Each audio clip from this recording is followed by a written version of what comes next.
welcome everybody to another Eric flight. And I forgot to totally get the music on, so let me do that first.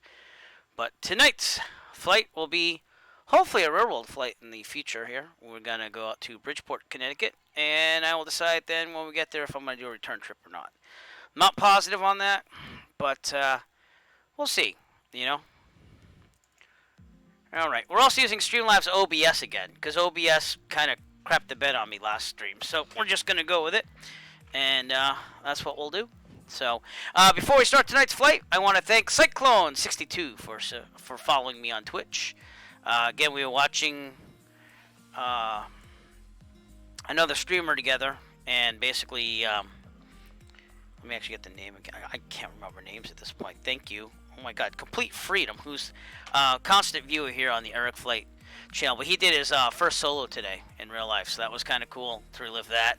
Because I love seeing things like that. I miss what it's that certain feeling you get when you do your first solo and you want to share it with everybody. But I didn't share it with many people, but I like it when other people do it because it makes me remember those days. So not that far off, a couple years, maybe what, 4?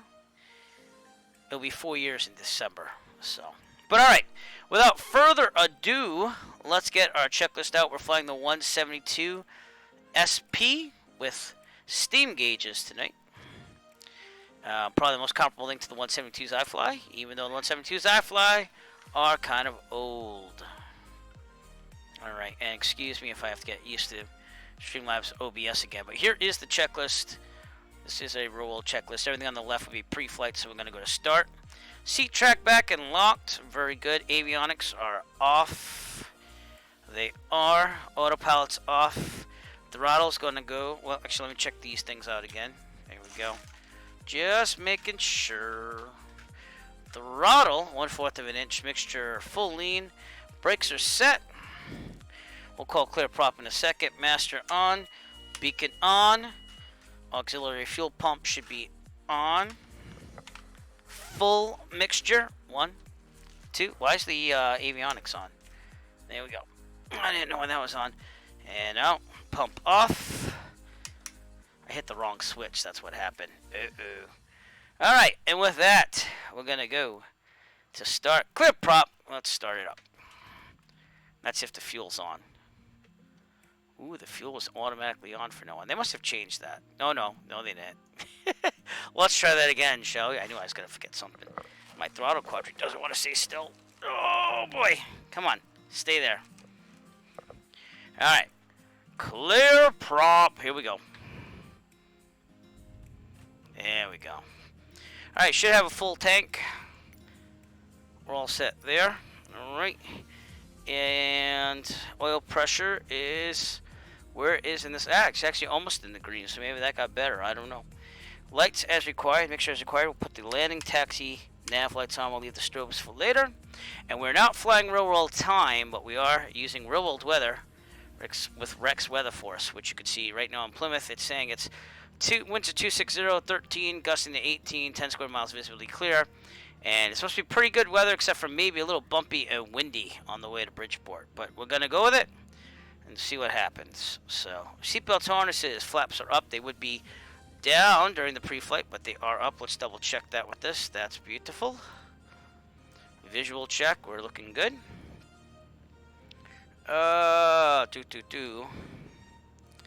Heat vent defrost. I would say yes, please. Give me some heat. And that'd be this one. Alright, avionics are going on. We have both the 430 and the 530. In real life, I've used the 430 and the 172M that we fly. And in real life, in the 172N, we have the 530. So, I have to have the map down there still. Okay, avionics on, ATIS 135.625. COM 1's on the 530, by the way. And we will be flying with VATSIM, so let me get that ready. Actually, I'm already connected. So. Sky condition clear. Temperature -3 C dew point. 13 C altimeter 299.7. Kilo All right, one more time. Weather observation 180 Zulu. Wind 276 at 22.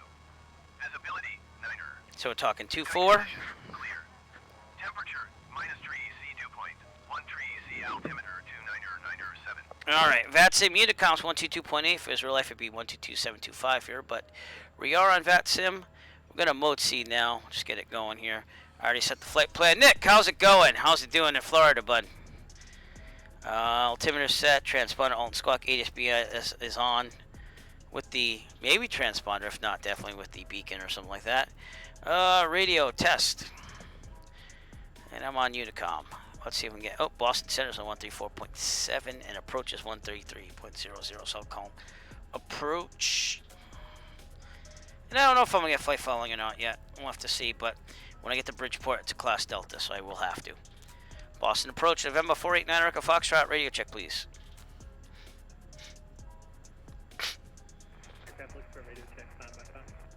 Thank you, 9 Echo Foxtrot. All right, back to Unicom. I'll keep the weather on there just in case. You know what? No, actually, we'll do a Boston approach on the other frequency just in case we want flight following.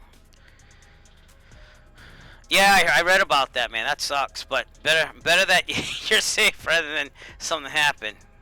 So, I kind of agree with the person that said it, with no EGT, you can't really tell that. Yeah. Well, better safe than sorry. It's kind of like me being a private pilot, not having an instrument, and not flying during like really bad weather, you know. All right. Altimeter transponder. I already did that. Radio test. Taxi light brakes test on the way out. We're going to 2-4. Clear on the left. Clear on the right. Pretend that person's not there, and here we go. Transponder's on, right? It is to alt. Okay. I guess I put the parking brakes back on. Yeah, oh, still, you can never go by that. But yeah, that doesn't make tons of sense. And once again, we have an airplane. There's always an airplane on this taxiway. And it's usually AI. So I'm just going to keep going. So pretend that that plane's not there. So, and like the maintenance there is awesome, like people have said too. So I should probably change this to a daytime 172 background, shouldn't I? There we go. All right, and maybe take off the checklist so people can see. That's always good too. But again, Streamlabs OBS, it's not acting up anymore, I guess. OBS is. So maybe they take turns. Maybe it's like, oh, that's kind of up there. You know, it's not for a training plane at Embry-Riddle, but, you know, it's kind of up there in total time for a newer plane. The 172K I was looking at, I think I had like 2,000 something total time on it, so. Alright, Plymouth traffic, Cessna 9 Echo Foxtrot, crossing 1533 at Echo, Plymouth. We'll do a run-up in the run-up area. And we'll be on our way. Oh, was it? Well, you never know with that. I know when I flew the 152 after getting the engine overhauled, they basically had to cancel it the next time I wanted to fly it because they were getting engine shavings in it, in the PCV valve, if that's what they call it. Sending as a car's PCV valve. And they had to send the whole engine back. And luckily it's probably under warranty, but yeah, you never know. Like they could have connected something wrong. I mean, that's a cylinder temperature, so maybe there's something wrong with like the nozzle or something, you know.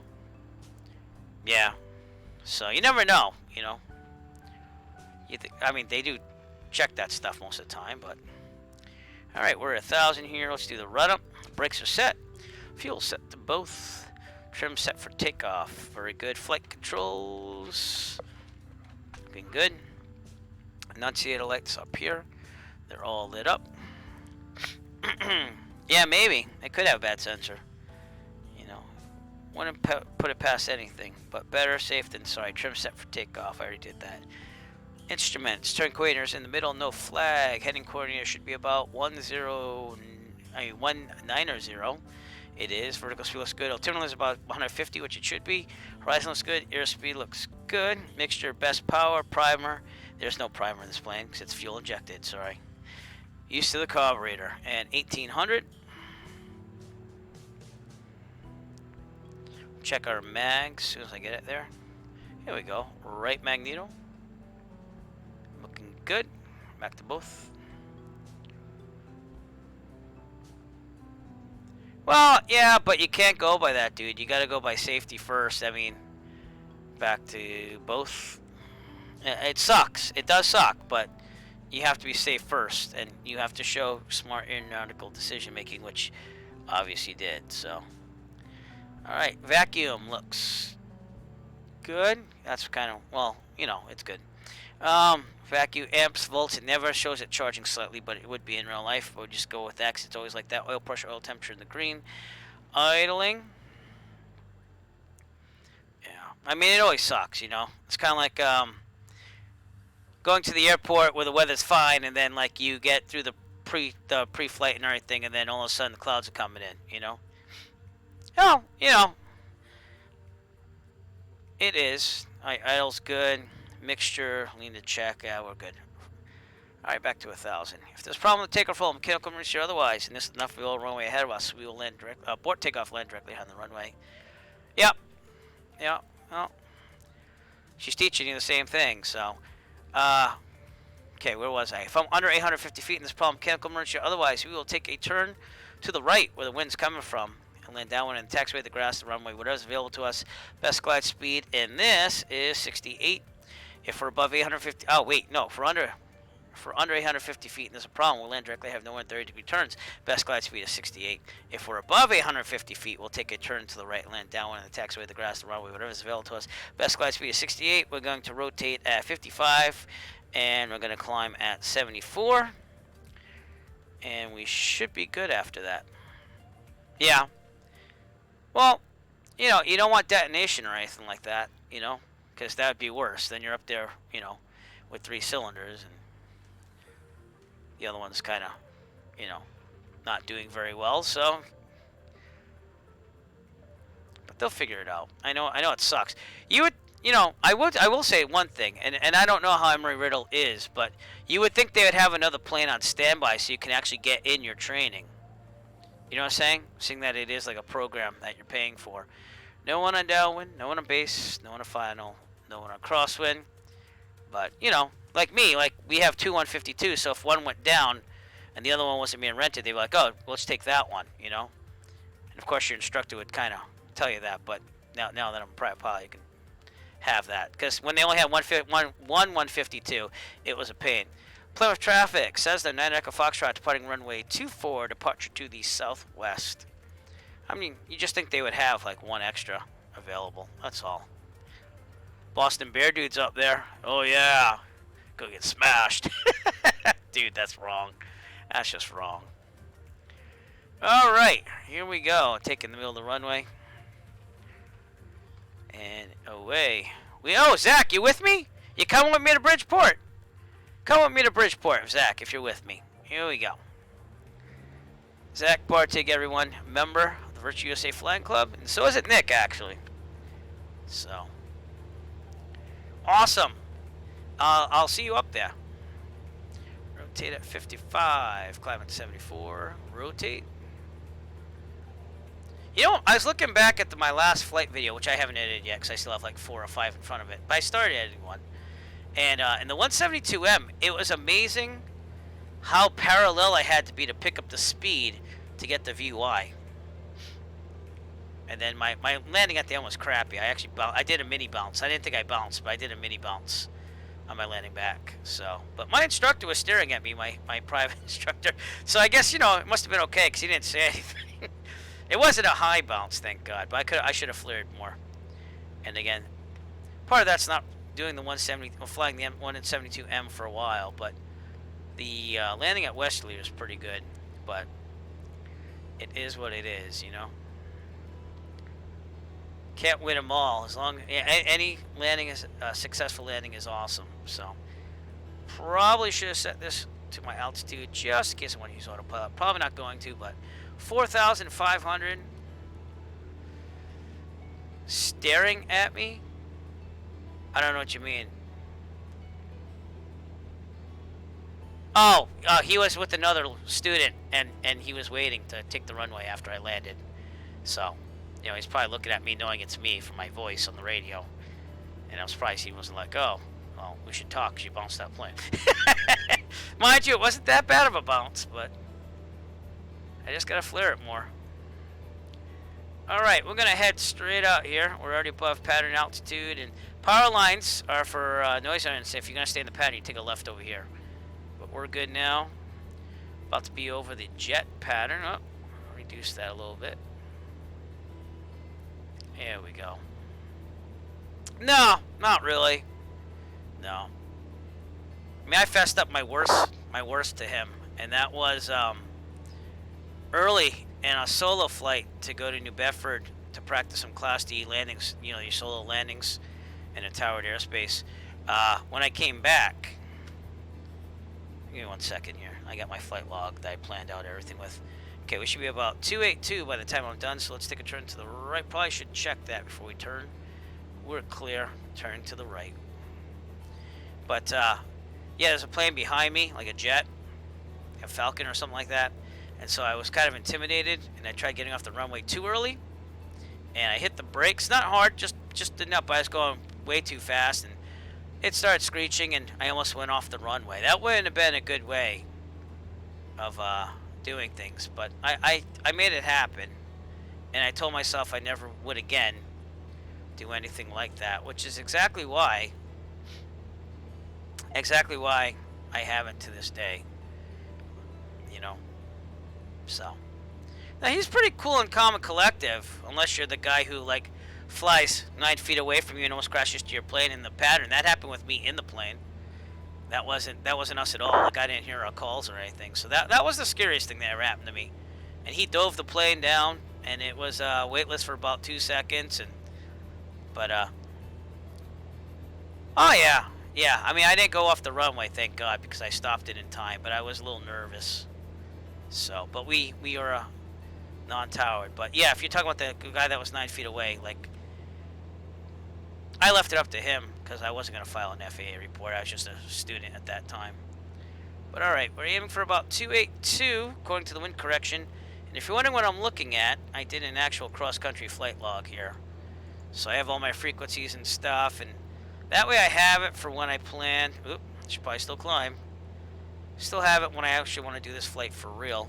Our first checkpoint, which I didn't start my stopwatch because I wasn't thinking, should be Taunton, and that should be in a total of 68 minutes, so we'll just adjust it from there. And we're definitely heading towards Taunton because that's the Wamset Ponds over here, and it's straight ahead. So you live and learn, though. You live and learn. Must be pretty warm down there, though, huh? Kind of jealous. I got my first vaccine last Friday, so we're getting towards one more step towards normalcy. And then President Biden there is saying all teachers need to get vaccinated by the end of March. Now, that's actually a good thing for all of us because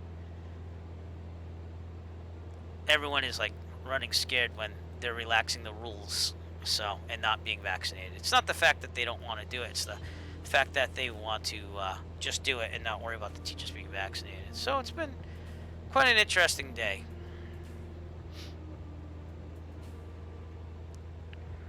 Alrighty then. Probably should have been climbing better than this, but that's alright. 4,500. We'll lean out the mixture too. That might help. I have an EGT gauge in this thing, so we'll keep going until I get about right where it should be, which is up about, just from past experience here. Yeah. Come on now. Right about where it is, so I'm going to mark that.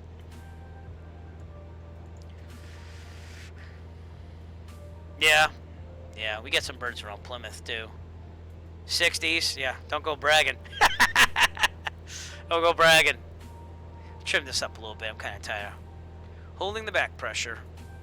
Well, we're almost there anyway, so maybe we'll trim it down slightly. Alright, if we look at Vatastic tonight, it shows that we have Boston approach. So, you know, the thing is they're going to cancel me out here, though. And Bridgeport's right on the edge of New York. So I don't think I'm going to do flight following tonight. But I'll stick with Vat Sim on the Unicom here. Yeah. My wife and I, well, my wife mainly, would move to Florida in a heartbeat. We love the Fort Lauderdale area. Got about 2,400 RPMs. And I really like the Fort Lauderdale area, Hollywood, Florida area. But I just don't see us moving down there due to them not paying teachers that well. And honestly, education is not as good down there for the public schools. So, what do I know? I'm a band teacher.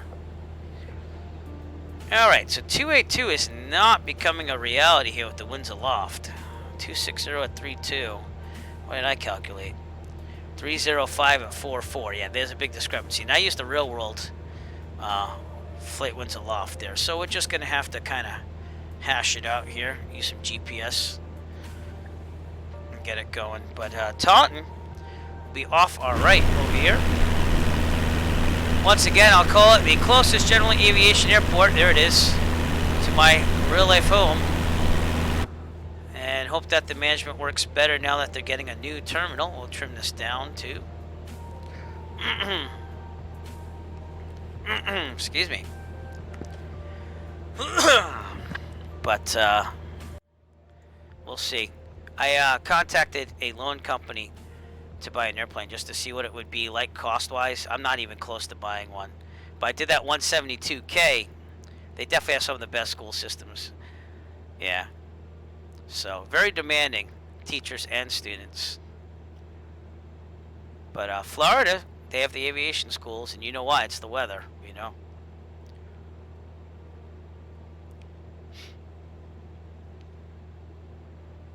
Alright. My GPS is, my electronic flight bag saying 262 for a heading, so we will head that way and follow that. As long as I still have the same checkpoints, we'll be fine. And it's not going to be real because I forgot to start my stopwatch. But in real life, this thing just starts itself. So that's why I get discombobulated with all that stuff. Yeah, well, that's what I'm hoping for. If I plan on doing the return there, that it should be less. It's saying the way I calculated it, it's an hour and 33 minutes. We had winds gusting to almost 40 knots here earlier today. So you might have some turbulence up here, I won't lie. But, what was I going to say now?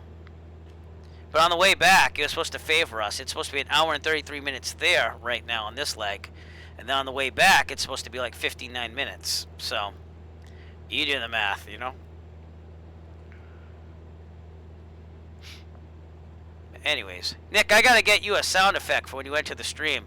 That's my next thing. I got Good Fixin's one. I got Jet Pilot Cinema one just to try it out. And Good Fixin tried it at the other stream. So I got to get you one. I don't know what would you like for a sound that announces your arrival on the Eric Flight YouTube? Give me some ideas eventually. And same thing with Zach. Give me some because you fly with me an awful lot whenever I can stream. So trim it up slightly. And there we go, 4,500. A little bit about our route tonight. There's where we are. We're going to fly over Providence at 4,500, and Bridgeport's right there. But I would like to do this flight in real life pretty soon. So we'll see what happens there. And it's going to be an awesome flight. It'll be a longer one. It'll probably be the furthest west I've been. This and New Haven I would like to do. And then I would definitely like to do Fort Ticonderoga in the summer because they're having that Star Trek recreation of the original Star Trek bridge thing open, and Fort Ticonderoga, hopefully. They did last summer. And seeing that I have the vaccine, I can protect myself a little bit more. We'll see what the possibilities. I'm hoping that most people in America get the vaccine because that's going to make everything a lot better for everybody, especially for us, those of us who want to fly and do things. So, but it's a personal decision, so.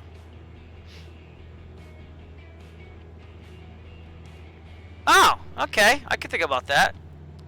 I've already got it recorded, so. Alright, you can't send a link, so you know what? There's gotta be a way of giving you permission to do links, which I know there is. I can't remember the command right now. But, Zach, why not send me a message on the Discord, and I'll share that with everybody. Or you don't have to, but, you know. Alright, so we should be about Taunton right there. I got my time of 7 and I'll call it 7 minutes. And again, that's very, very short, a lot shorter than what it would have been if I started my watch on time. So 7 minutes. Let's see, 22 minutes total for Providence. That's TF Green Airport, by the way. Kilo Papa Victor Delta. And we'll do my times here really fast. 59, an hour 16. So now we're looking at an hour and 24 according to my current calculations. So, you know what? I will try that then, because that's probably what it is. There you go. Try it now. I don't know if that went through, but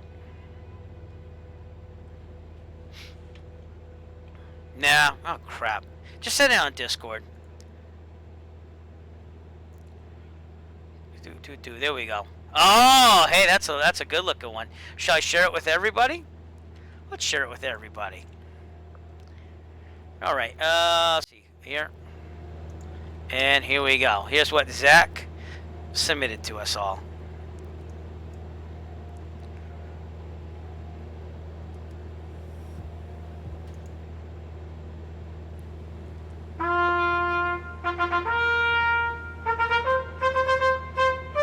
That's pretty cool, dude.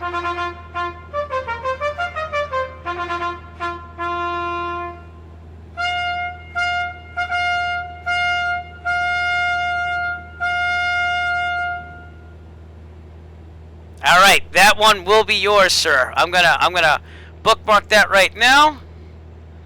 Some mobile bookmarks, and I will get that for you. That is going to happen. So. And remember, these could change. So, Nick, if I do that one of the Breaking Bravo, and then you don't like it, or I find something better, you let me know. But I think that'd be an awesome one, too, as well. And it's as easy as me just setting all that up and doing it. So, but I'm going to start getting more interactive here as we keep doing this. All right, we're coming up on the Taunton River. And my home in real life is around here, so I'm very familiar with this area. Providence is out there in the distance. Complete freedom! Rated the channel. 17 viewers. Awesome! Service. Yeah, that's not included on this flight. Did you pay the extra fee? Thumbs up right there. So, complete freedom coming in with 17 viewers on the raid here. Thank you very much. And I got a couple follows coming on. Pilot NGB, thank you. National Guard base, right? So I'm good. I'm not as good as you tonight with your first solo, but I'm good. So far, so good. Proud to announce that the simulator has been acting up. Oh, got more. Dave Redden, thank you for following me on Twitch. Dangerous and irresponsible. Too many lawsuits. Well, who does? So yeah, we're just doing what I want to do in the real world sometime, which is fly to Bridgeport from Plymouth, Massachusetts. So yeah, I'm here to say thank you for following me on Twitch. Appreciate it. Too many lawsuits. Well, who does? But yeah, I can totally understand because no one knows the feeling except for. Thank you to Sticky Rice 1982 for following me on Twitch. Oh, you don't have to be cheering. No. Complete freedom. Save the cheers, man. You're gonna need it. Those cross countries are gonna be some of the most expensive flights you've taken. But thank you. I do appreciate it. If your instructor hasn't told you already, those cross countries will cost you some cha-chang compared to your lessons. So, but anyways, I want to welcome everyone. Again, we're just doing just a nice little flight here. I got everything planned out, my flight log from my real life home base of Plymouth, Mass, going out to Bridgeport, Connecticut. Hope to do this flight for real in the near future. Probably be the farthest west that I go as of now. Farthest west I've been as of now is Hartford, Connecticut, and that was a nice flight. That'll go on my Eric Flight YouTube channel at some point. I'm still a little bit backtracked on videos. I got about 4 or 5 to do it. So, oh, that is true, but they're still long. So, I mean, I will let you know that becomes the norm once you get your private, though. Like, you know, you just be flying more and to more remote destinations, so it costs more. So yeah, but love the emotes there, Sticky Rice. All right, our next checkpoint is Providence TF Green Airport, which is going to be in the distance out here. So we have quite a while to go, and we should be there in about 10 minutes or so, according to my calculations. But this is my neighborhood in real life right here. We have the Taunton River coming up right here. We're actually flying over my town, I think, almost. Of Dighton, Massachusetts. And Rhode Island's over here. Complete Freedom did his first solo today, Nick. You know the feeling. You know what I'm talking about. But yeah, yep. Yeah, it's pretty nice here. After a while, you know, you get very familiar with it, and then you want to fly elsewhere. But yeah, it's pretty nice. It's very woodsy here. This is a very rural area, or as my Rhode Island friends like to call it when they visit my house, you're in the boonies. Which, I don't think I'm in the boonies. I'm 5 minutes away from Route 44, which then gets you to civilization. But congrats. It's Complete Freedom. Everyone give Complete Freedom some love tonight, because he deserves it. Yeah. I had well, I will say when I did get my private certificate, though, I did cry. So, I'm a sentimental guy, so, yeah. So congrats, man. You'll never forget that feeling as long as you live. We are on VATSIM, but I decided not to do flight following, so we're just going to go with it. And that's because in the middle of this whole thing, they would just have... Yeah, well, you'll remember it. At least you had a camera going on. My video camera, I didn't get the first solo because the battery basically died because my instructor went over on lesson time. He's like, oh, I'm going to go later. It'll be fine. And what he was really trying to do, I guess, was just trying to get me to get the solo going on. So I was up in the air for about an hour and a half doing the pattern. And he's like, getting out of the plane. He's like, all right, it's all yours. And you just sign off on the book. So I remember that day. And then I didn't have any pictures or anything because, of course, you know. I had a picture at the end, though, after we got down. So I still have that picture from that day. But that's about all I have. My second solo I got on camera, though. That's on the Eric Flight YouTube channel. One camera back then, though, because I was training, so. But Complete Freedom deserves total props today.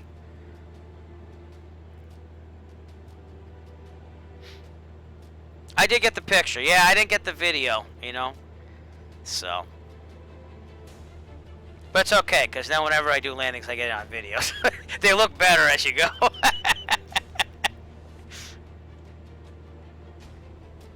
Although I did say I had a slight little bounce in the 172M landing from Westerly, Rhode Island the other day. So. Alright, well, we're getting there. I'll give you another view here. I think this is 195. I'm not positive about that, but I think that's Route 195. No, that's Route 20. I'm trying to think now. It's on the left. Yeah, Route 195. So I was right. Alright, and to our left will be, let's see. This is Fall River right here. And that's the Braga Bridge coming through. We're in East Providence right now. That's where we're flying over. We're close to East Providence. Yeah. There's downtown Providence over there. Again, we'll see the buildings as we get closer here. Cool. Cool. I'll check that out. And Newport, Rhode Island in the distance. Very nice area to go. We're about over Bristol, Rhode Island. So. But again, I get to see this scenery all the time when I fly west. So, really big fan of it. Love flying over Providence. Alright. Well. We shall see you soon, Sticky Rice 1982.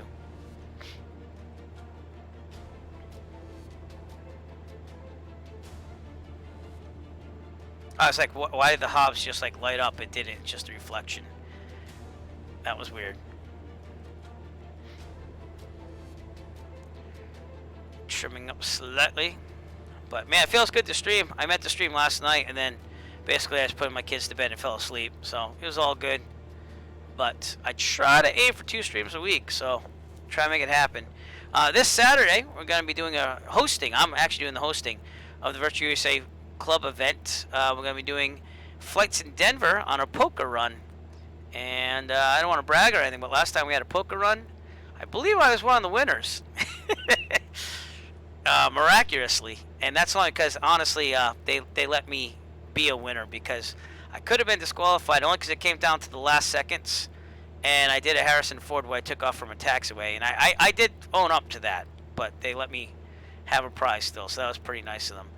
That will not be happening with Denver, by the way. Denver, it'll be totally to the T from what I understand. It's not like too formal, it's just they're going to follow the rules so everyone gets a chance, because it is a VAT Sim event. So if you are on VAT Sim and you want to win some prizes, so oh man, oh man. That's a good one. That is a good one. Oh.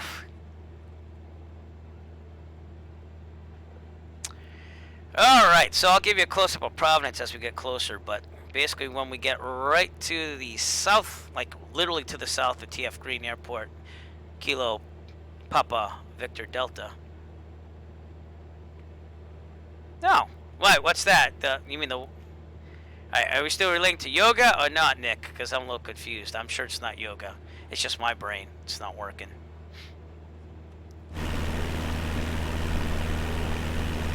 Here we go over Narragansett Bay and the Providence River. TF Green's right there. That'll be our checkpoint. And downtown Providence, my old stomping grounds, right there.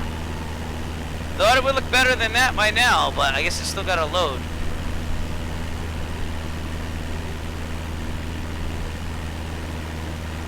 Oh, it's like, what are these lights? It's not lights, it's the, this is Brown University over here, so that's probably the athletic fields and stuff.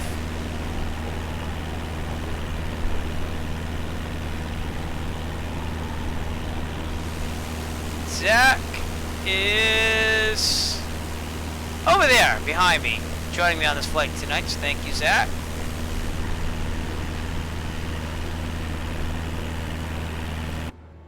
There you go. So,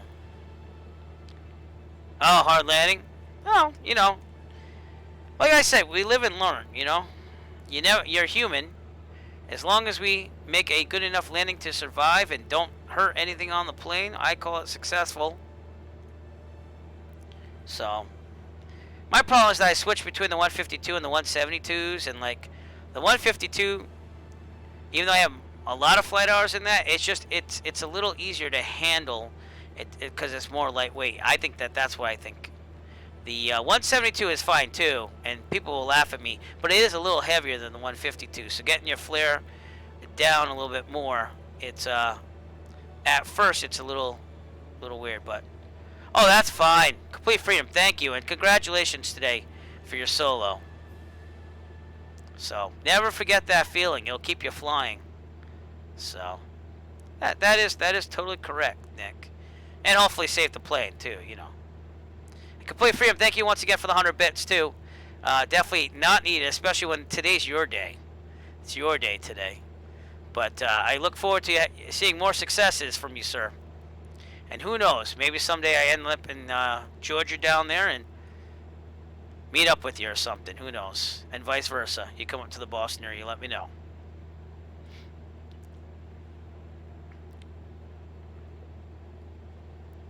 Alright, downtown Providence. Again, we're not going to see TF Green that well, but it should be right off to our right over here. Yep. And I got a time of about almost 22 minutes. So I'm going to say that our flight log, which I'll now go to. This is how a pilot plans to cross countries, by the way. The next step for complete freedom, by the way.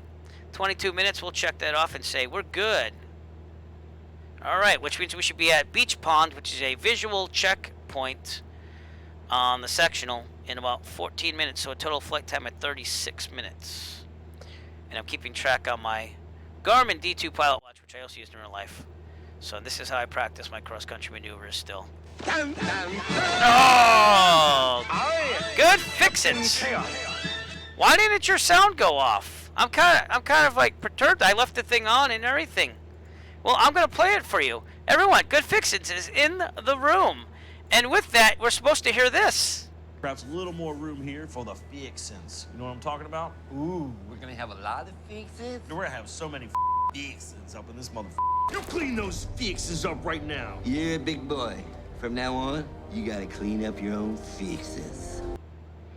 There you go, good fixins. If it's not gonna go on with you joining, it might be the sound, but it should have really picked you up. I'm kind of bummed now.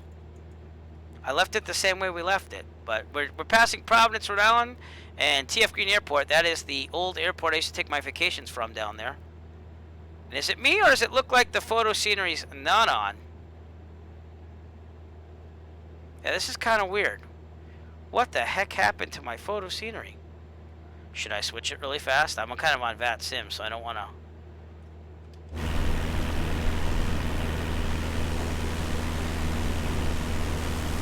I don't know. Or maybe it is on. I guess it is on because it has the train station in there. That's a train station that goes up to Boston through the what we call MBTA. But isn't that cool, Nick? See, you're gonna have one too. It's gonna be great. We're gonna have a bunch of sounds for regulars that come on the Eric Flight Twitch channel. I wish I could have sounds for people that come on the Eric Flight YouTube channel, but that doesn't happen.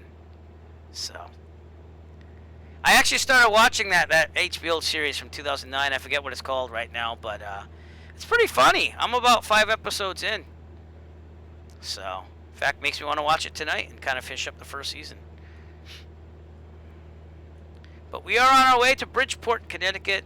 Again, a real world flight, eastbound and down. That's exactly what it is. But yeah, it's pretty funny. And I just lost my GPS signal, so let's see what happened to that. Never does that in real life, only does it on the sim, thank God.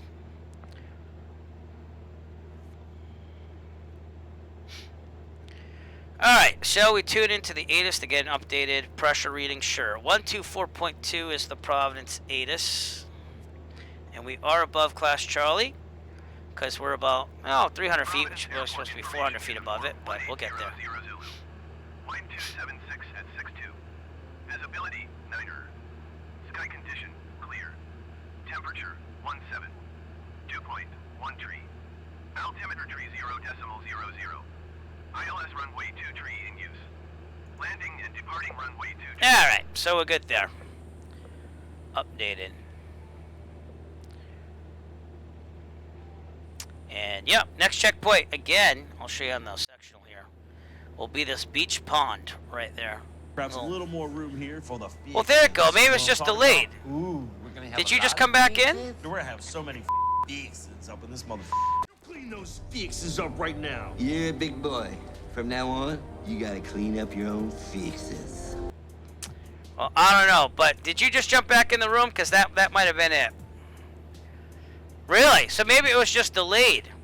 I don't know. They got this thing called Streamlabs Chatbot, and that's what I'm using to put in sounds with the vents. So maybe it was just delayed. But you got to hear it twice, ladies and gentlemen. Twice. Good Fixins is in the house.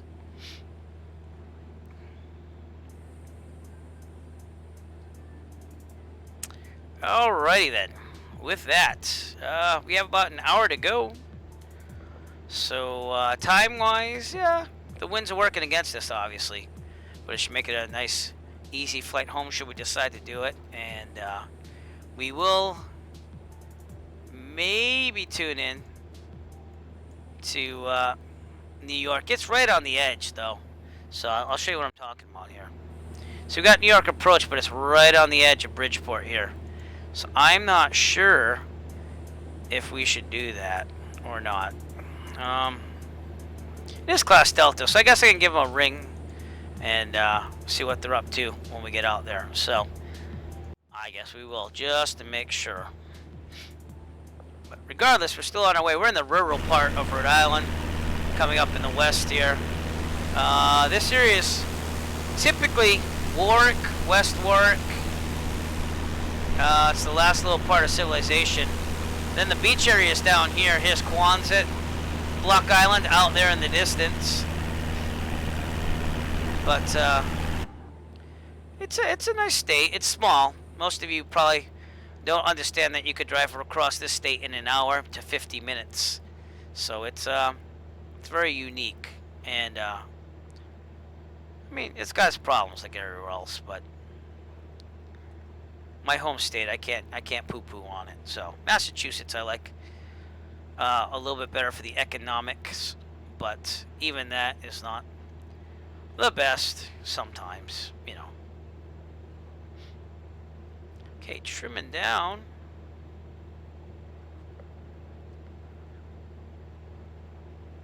And we're looking pretty good. You know what? On COM 2, I have to always start doing this.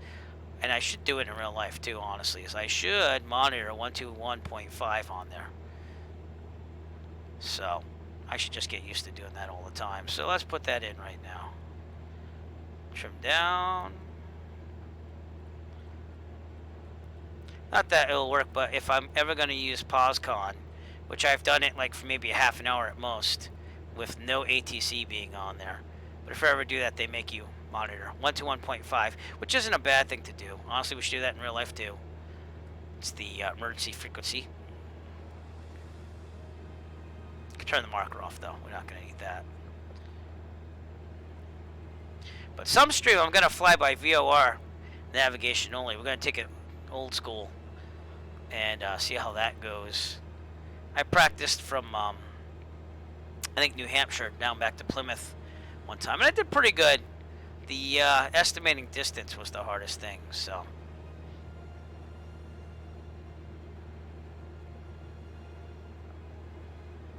But Beach Pond will be coming up in the distance, straight ahead of us. Probably over here. That's what I'm thinking. And then we'll get another time check, so.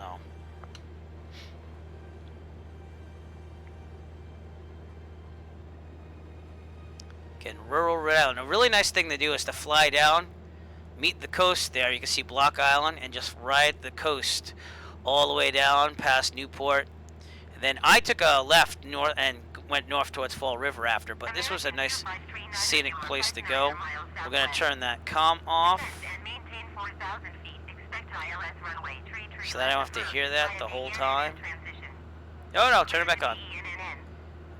Wait a minute, that was on the emergency frequency? Oh no, I didn't switch it. Duh. Alright, let me do that now. There you go. Boy, am I dumb. Alright. You're on guard, Will.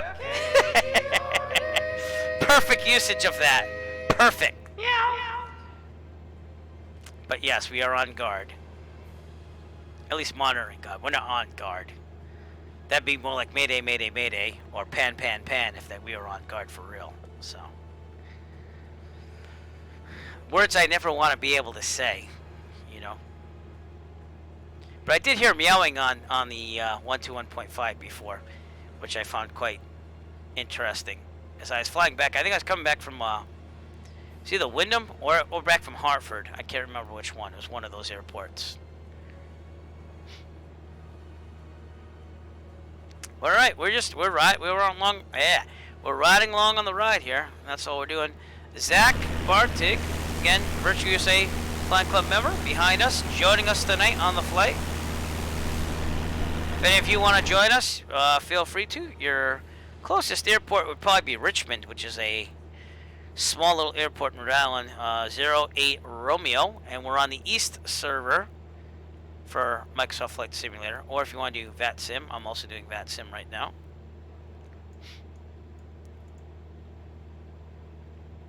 And I hope my sim holds it together. I gotta be honest with you, and this is the last time I'm gonna say this tonight, but I was using OBS. I used to use Streamlabs OBS, and then it started slowing things down, so I was like, well, I can't use that anymore. We had nothing but problems with it. It wasn't just me, it was other people too. So I switched to OBS. And then literally my past like 3 streams, it like would just crash the simulator halfway through the flight on the past 3 flights. So I was like, I can't do that anymore. So I went back to Streamlabs and now it's working again. So go figure. I don't know what's going on, but let's just hope that nothing happens while we're on our way here. And it looks good so far. My frame rates have been like 20 to 30 frames per second. So looking pretty good. But we might even get to see the Connecticut casinos, which is, I like to look for those whenever I fly out here. We have Foxwoods and we have Mohegan Sun.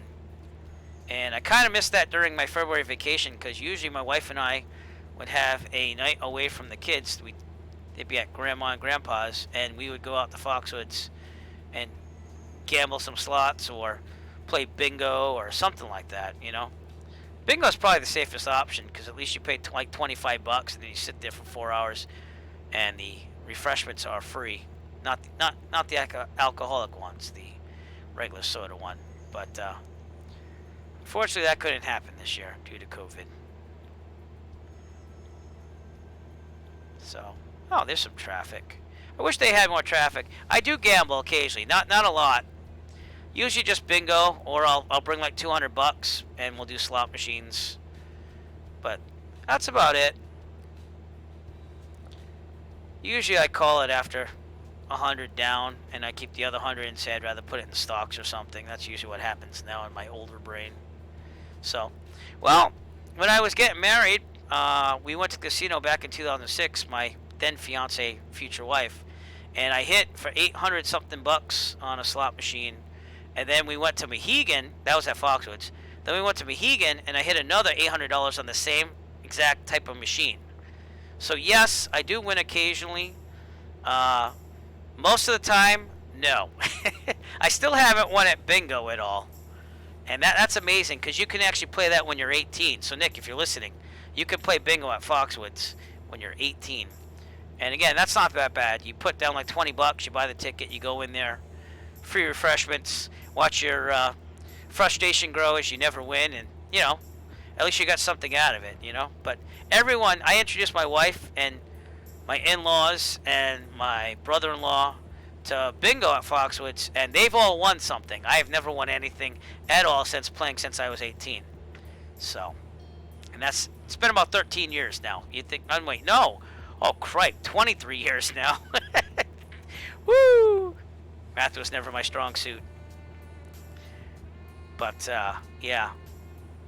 So, you know, you can win occasionally. That came in handy for the honeymoon, you know. All right, we're coming up on our next checkpoint of Beach Pond, right here.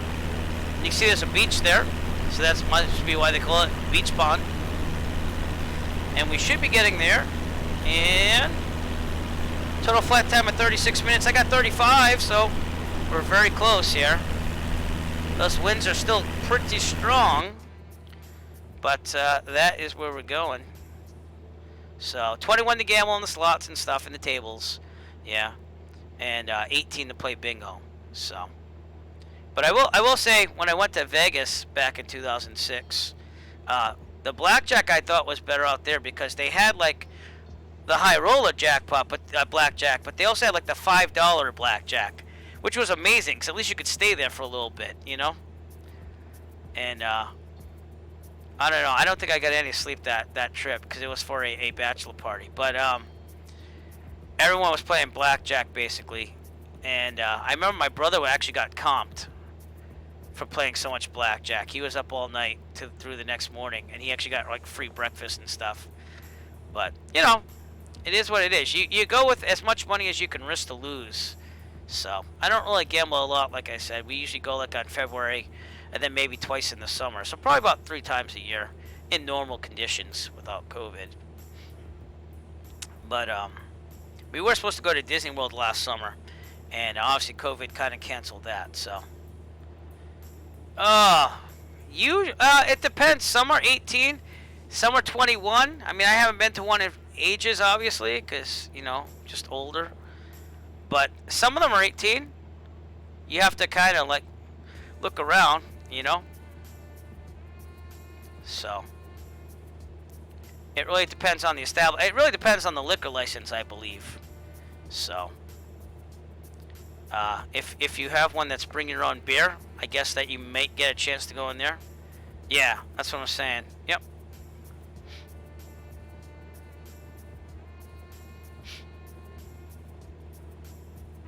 There's always the bring your own beer establishments that never got a liquor license, so you bring your own and then they charge you to drink your own beers. That's always fun. I remember those days. I always kind of thought that was a ripoff, you know? But who am I to say that?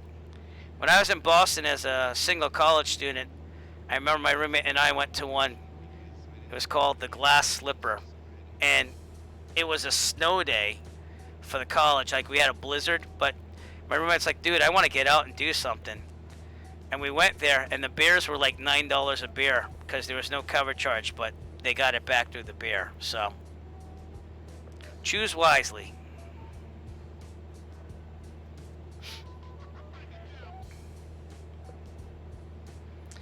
Alrighty then, so should be right past it. Yeah, I'd call that 36. That looks good to me. So let me check that off of my flight log. Again, we're doing real world cross country skills here. 36 minutes. Oh, wrong side of the stylus. So now we should be at Norwich, Connecticut. Should be off our right in 10 minutes for a total flight time of 46 minutes. And that's how you keep track of you being on track with your flight in the real world. We use an E6B. I think I got mine somewhere here. Or maybe not. Maybe I must have left it when I went planning with it. But it's basically a flight calculator. Nick knows about it. Pilots know about it. And you get to calculate based on what's aloft your times and speed. So yeah, well, live it up, man, because you're only in your 20s once. That's all I'm gonna say. So there's also bonuses to being an older married person, but it's pros and cons to everything, you know. Try to look for the positives all the time, though. So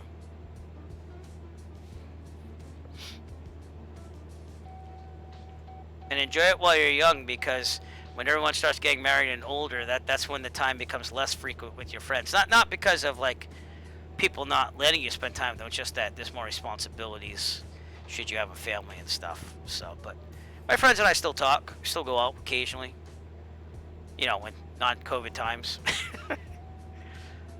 But I actually take some of my great friends. We went up for flying before this whole thing got really bad, and we'll do that again. So, well, you know, it's not for everybody. I'll tell you that. You know, you kind of have to choose on your own. I didn't think I was gonna be married till I was 35. I ended up marrying at 28. I was supposed to be in the rock band thing throughout my 20s, and if and when it didn't work out, you know. Yeah, CDL knows. How you doing, CDL? Yeah, at least your wife goes on stream with you, though. That is a awesome thing with Factual Gull. Enjoy your stream. So if you haven't checked out CDL, you're doing yourself a disservice. You definitely want to check out CDL, one of my favorite Twitch streamers here. And let's see if that actually worked. It didn't work, did it? Oh, there it goes. It's just a little delayed. I'm back on Streamlabs OBS because it works better than OBS now. So I'm wondering what's going wrong. But yeah, you know, but enjoy your young life too at the same time. You only live once, so.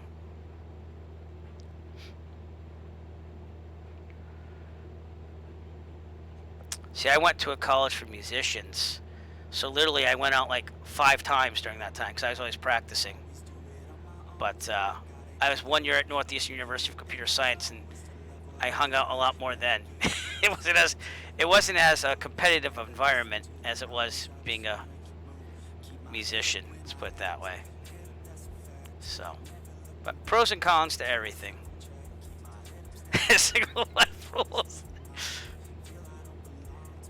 That's for some people. My roommate from college, he lives in San Antonio, and he's sworn to be single his whole life. So, and all the power to him, you know. All right, we're on our way to Bridgeport, Connecticut. I hope to do this flight in real life. I like to kind of emulate flights that I really want to look forward to doing. And this one's in the near future, I believe, because I'm down to the 2 more airports on the Long Island coast of Connecticut to say I've done them all. So, well, you know, again, some people believe that, you know. So yeah, there's nothing wrong with that opinion. Again, everyone's different. But I will say CDL, Berkeley College of Music in Boston.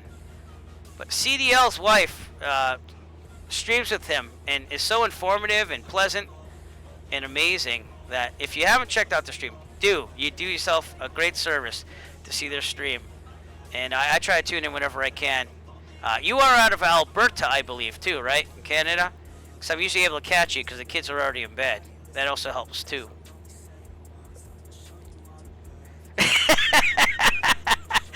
Oh, there's gotta be reasons. I ask myself that sometimes too about my wife. My wife does not appreciate me flying, so yeah.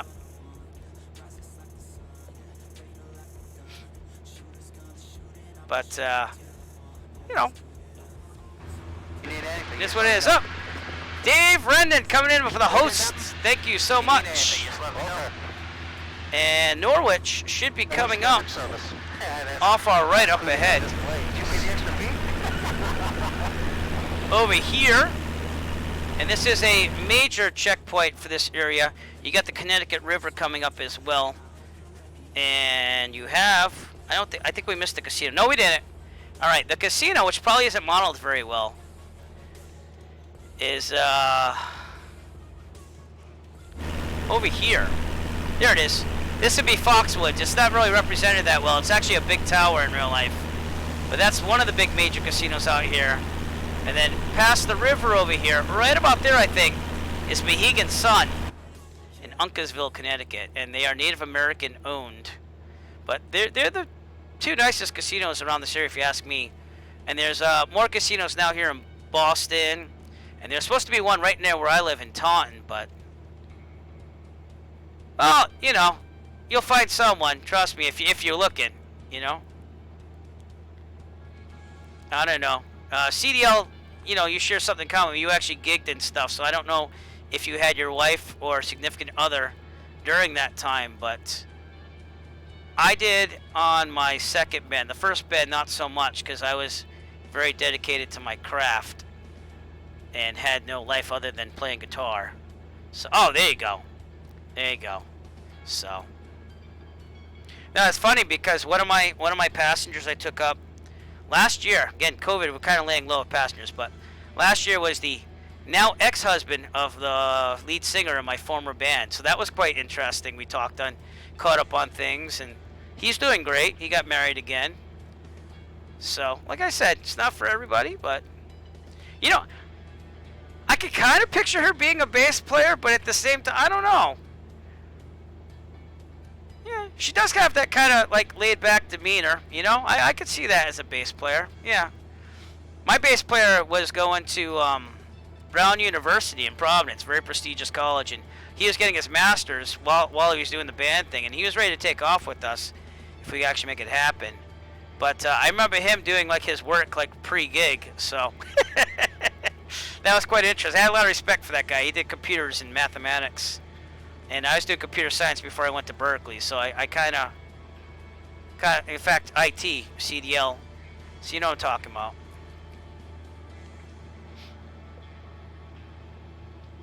Oh, that's right, flute and saxophone. Me being a band teacher, I know all those instruments now too. Not to a professional degree, but.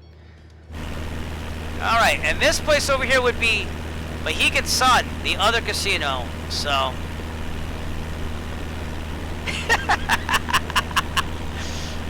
Are you the subject of another song, Nick? You know, I'm gonna be honest with you. She's pretty talented as a songwriter. I had a student one time, and this is early in the town that I work in right now. But they don't really respect music as much as the other place I used to work. But I remember I talked about what is a virtuoso, and she tried having a verbal fight with me that Taylor Swift was a virtuoso. And I was like, well, she's a talented songwriter, no doubt, but a virtuoso is someone that masters an instrument. But, you know, so I remember that.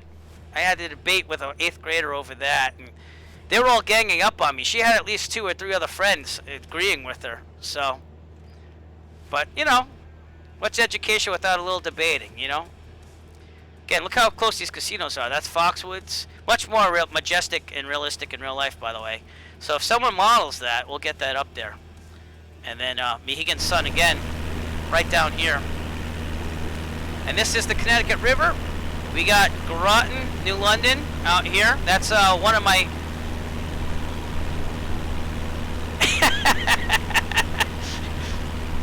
She also lives in Rhode Island. I would have pointed out her house if we went by it, but, you know.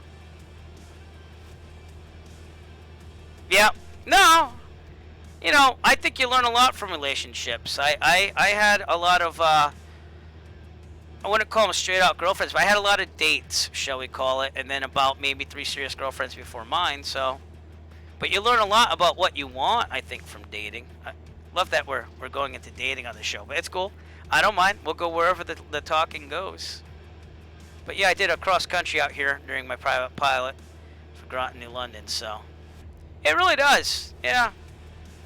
You know, my wife thought I was insane when I was the first one to say I love her, so. But again, I kind of knew what I wanted, so. Yeah, definitely what you don't want. Yep.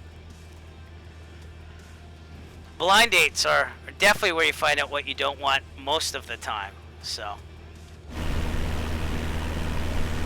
So right over Mohegan Sun, we got Groton, New London there, and Norwich is right there, so that's our checkpoint. I got a time of about 48 minutes. Let's go to my flight log here, which I use in real life, and I said 46, so we slowed down a little bit, but that's okay. We'll update that right now while staying on course here. Yep. Let me just get that going here again. No, I gotta do the app to write on it. Using a Samsung tablet. I love it because it has the S Pen, and I can do all this stuff. So 48, which means now this is going to look at, an hour and, let's see, hour 1, which means that this is an hour 18, which means that this is an hour 26, and that's what we're looking at for a flight time now. So, again, not really needing the sim. You can kind of just fly the GPS and go with it, but I like to practice some real-world cross-country skills here, so. Well, you know, there's a right time for everything, you know. You do it when you're ready, man. Get those RPMs up there a little bit, and we are a little over halfway there, probably about 60%. Actually, I'm sorry, more like 53%. Yeah, or something like that. I don't. The gold bar at the top will tell you. All right. So next checkpoint is the Connecticut River, right when we're over. So actually, that wasn't the Connecticut River. I wasn't thinking, but they have a sub base over here. I think it's right over here for Groton. The Connecticut River is this one out here. Real life, there's an airport called Chester, which was a very challenging airport to land at. It's basically just this airport in the middle of nowhere, right before the Connecticut River, and the runway was only 50 feet wide. But I was able to do that after a go-around, and I felt very accomplished. And that video's on the Eric Flight YouTube channel, so feel free to check that out. But that was an interesting one. So, well, I will say this, Nick. Never busy airspace in Canada tonight. We don't have much going on over here. I'm going to tune into New York Approach on VAT Sim when I get close to the airport, but we're right on the border over there. Oh, in front of me with Microsoft Flight Simulator? Yeah. Well, this is the Northeast Corridor, basically, so. Yeah. So, I'm also flying VAT Sim, so live ATC will be on. So, well, that's because they're so busy flying. They have their eye on the prize. But trust me, that will fade a little bit over the college years. Zach Bartig with us, just getting an update on where you are, sir. And everyone else is just Microsoft Flight Simulator traffic. But if you did want to join us really fast, I'm on the East server, and your best bet coming up is probably Chester. Or if you really want to get on there quick, Groton, New London, Kilo Golf, Oscar November. If you want to have a little bit of time, Chester, Kilo Sierra, November Charlie. That's the 50-foot wide runway. But it is a very nice airport to land at. I was actually inspired by the Orb X scenery for Prepared on that one. And it was cool to see it in real life. Yeah, I'm telling you. And I had Groton as a backup because I already knew if this isn't going to happen, I'm going to go to Groton. And that way it'd still be a cross-country flight for me either way. But they could, you know, it's good to go through it, but yet be safe and know what your limits are when you plan things out. Like, if I didn't get it that second time, I had a gust coming too, which I didn't like either. But I said, I got one more chance at this, and if not, I'm just going to go around and go to Groton. And I actually landed it on the second one. But it's I wouldn't say a scary airport. It's a challenging airport because it's like on a plateau and there's trees all around it. So very, very small airport. Not normal markings on the runway. So, yep, yeah. So, but yeah, you gotta get used to things like that if you want to go places. So again, safely planned out, study everything, and all right. Well, we'll check it out. How's that? Let's see what we got here. Oh, Jet Pilot Cinnamon. He's saying that training's going well in the Umbrella. For those of you who Jet Pilot Cinnamon, he's down in Texas. He's a real-world airline pilot, and he's going through training for the first week on a new aircraft, and very proud of him. So, oh, whoa, zooming in. All right, let's see. Gotta go here, Zach. All right, let's see what we got here. I gotta keep your YouTube because I'm gonna make you a sound for when you enter. Hopefully that'll work better next time. It was a little delayed, but all right. We have a video here of what is it? Pilatus PC-12 into Moultonborough, and let's take a look at that on our flight here as we go. Oh crap! Yeah, you gotta get that thing low. Wow!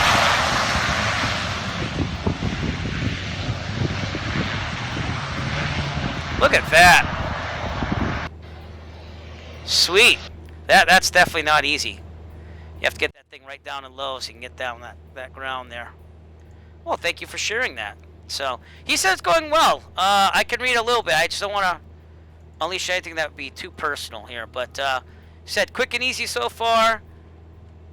He'll be coming back to New York after class tomorrow. He's down in Dallas, and then he's going to be off till Monday. So maybe he'll join us on the fly-in that I'm hosting for the Virtual USA Flying Club on Saturday. Maybe, maybe not. Depends on how he's feeling. But he said it's going very well, and he's down where my brother lives in Dallas, Texas.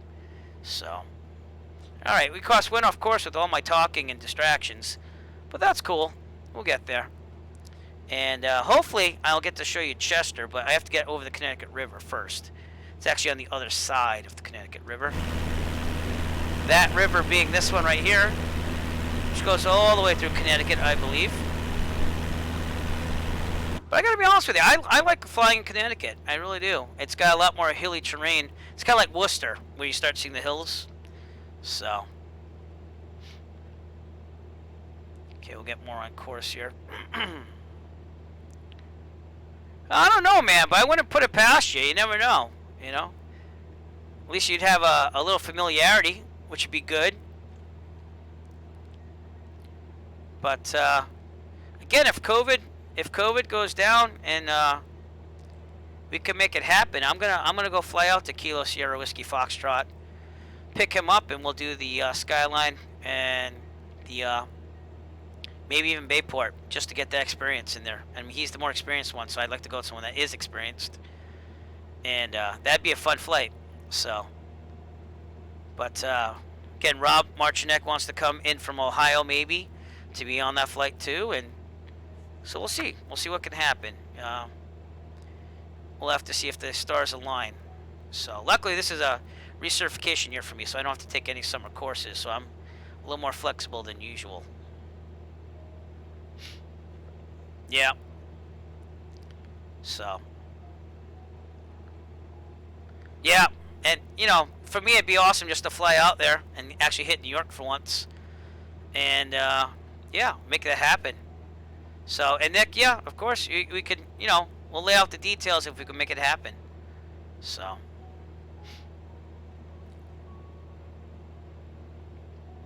But that'd be one heck of a flight there. We've done Bayport, at least I've done it twice with the Virtual USA Flying Club on the sim. So it'd be kind of interesting to get it done.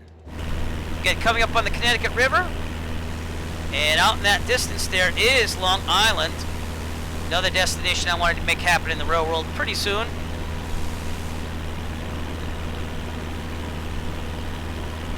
You'll also have New Haven, Connecticut coming up. Oh, Jet Pilot Cinnamon, thank you for coming in. I don't do that kind of flying here. And subscribing with Tier 1 again. It's wonderful to see you. Well, who does? Heck flat. Now you should have a sound playing. We're gonna wait and see if it plays for you, because whenever you come in the stream, you're supposed to have a sound. So Nathan's Planes rating in with a party of 4. Thank you so much, sir. One's beverage service. Yeah, that's not included on this flight. Did you pay the extra fee? And that's me and my friend flying 8,500 feet above Boston, above Class Bravo, on our way to Nashua. So, but thank you so much for following Nathan's Planes. Thank you again for rating the channel. Do that kind of flying here. And Jet Pilot, if it doesn't play, I'm just gonna play it for you. So, Who does? Heck flat. yeah, I don't know, man. All right, but anyways, Jet Pilot Cinnamon, whenever you come in, it's supposed to play this. So I have to kind of look it over. So here you go. Thanks for coming in today. There you go. So that's what you should hear whenever you come in. And if not, I guess I'll have to do it manually. But yeah, there's a lot. There's a lot out there. I don't think they're there with me. We do have Zachary with us, Zach Bartig out there in the distance. But everyone else is just on Microsoft Flight Simulator, so it's just a congested place. But we are on our way to Bridgeport, Connecticut. Something I'd like to do in real life with the 172 or 152. Take a little longer. And just figured I'd go for it tonight on the stream here. Before I do it, hopefully within the next 2 months, for real. So, yeah, hope you don't mind. I had to rip that audio from one of your streams. I don't think you would mind, because that is kind of your catchphrase. So, but we did have it working, and then it was delayed tonight, and now it might play again for you. I won't lie. I'll have to see. But we're right over the Connecticut River. Chester is this airfield right here. See, surrounded by trees. And that has the 50-foot wide runway. But that was an awesome place to land to feel accomplished. So, and if you did want to fly with us tonight, Kilo, Sierra, November, Charlie might be your best bet, because that's about the next airport we're going to go by, and you'll be able to fly out of Chester. But nice scenery on the Connecticut River here. Long Island in the distance. Just beautiful scenery. Zach is a little north of me.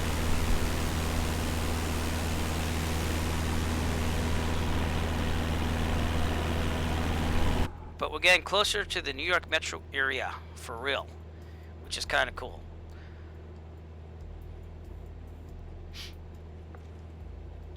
But once again, thank you to everyone that's rated tonight. Also, shout-outs, I know he's not here anymore, but to Complete Freedom, who actually did his first solo today in real life down in Atlanta, the Atlanta area.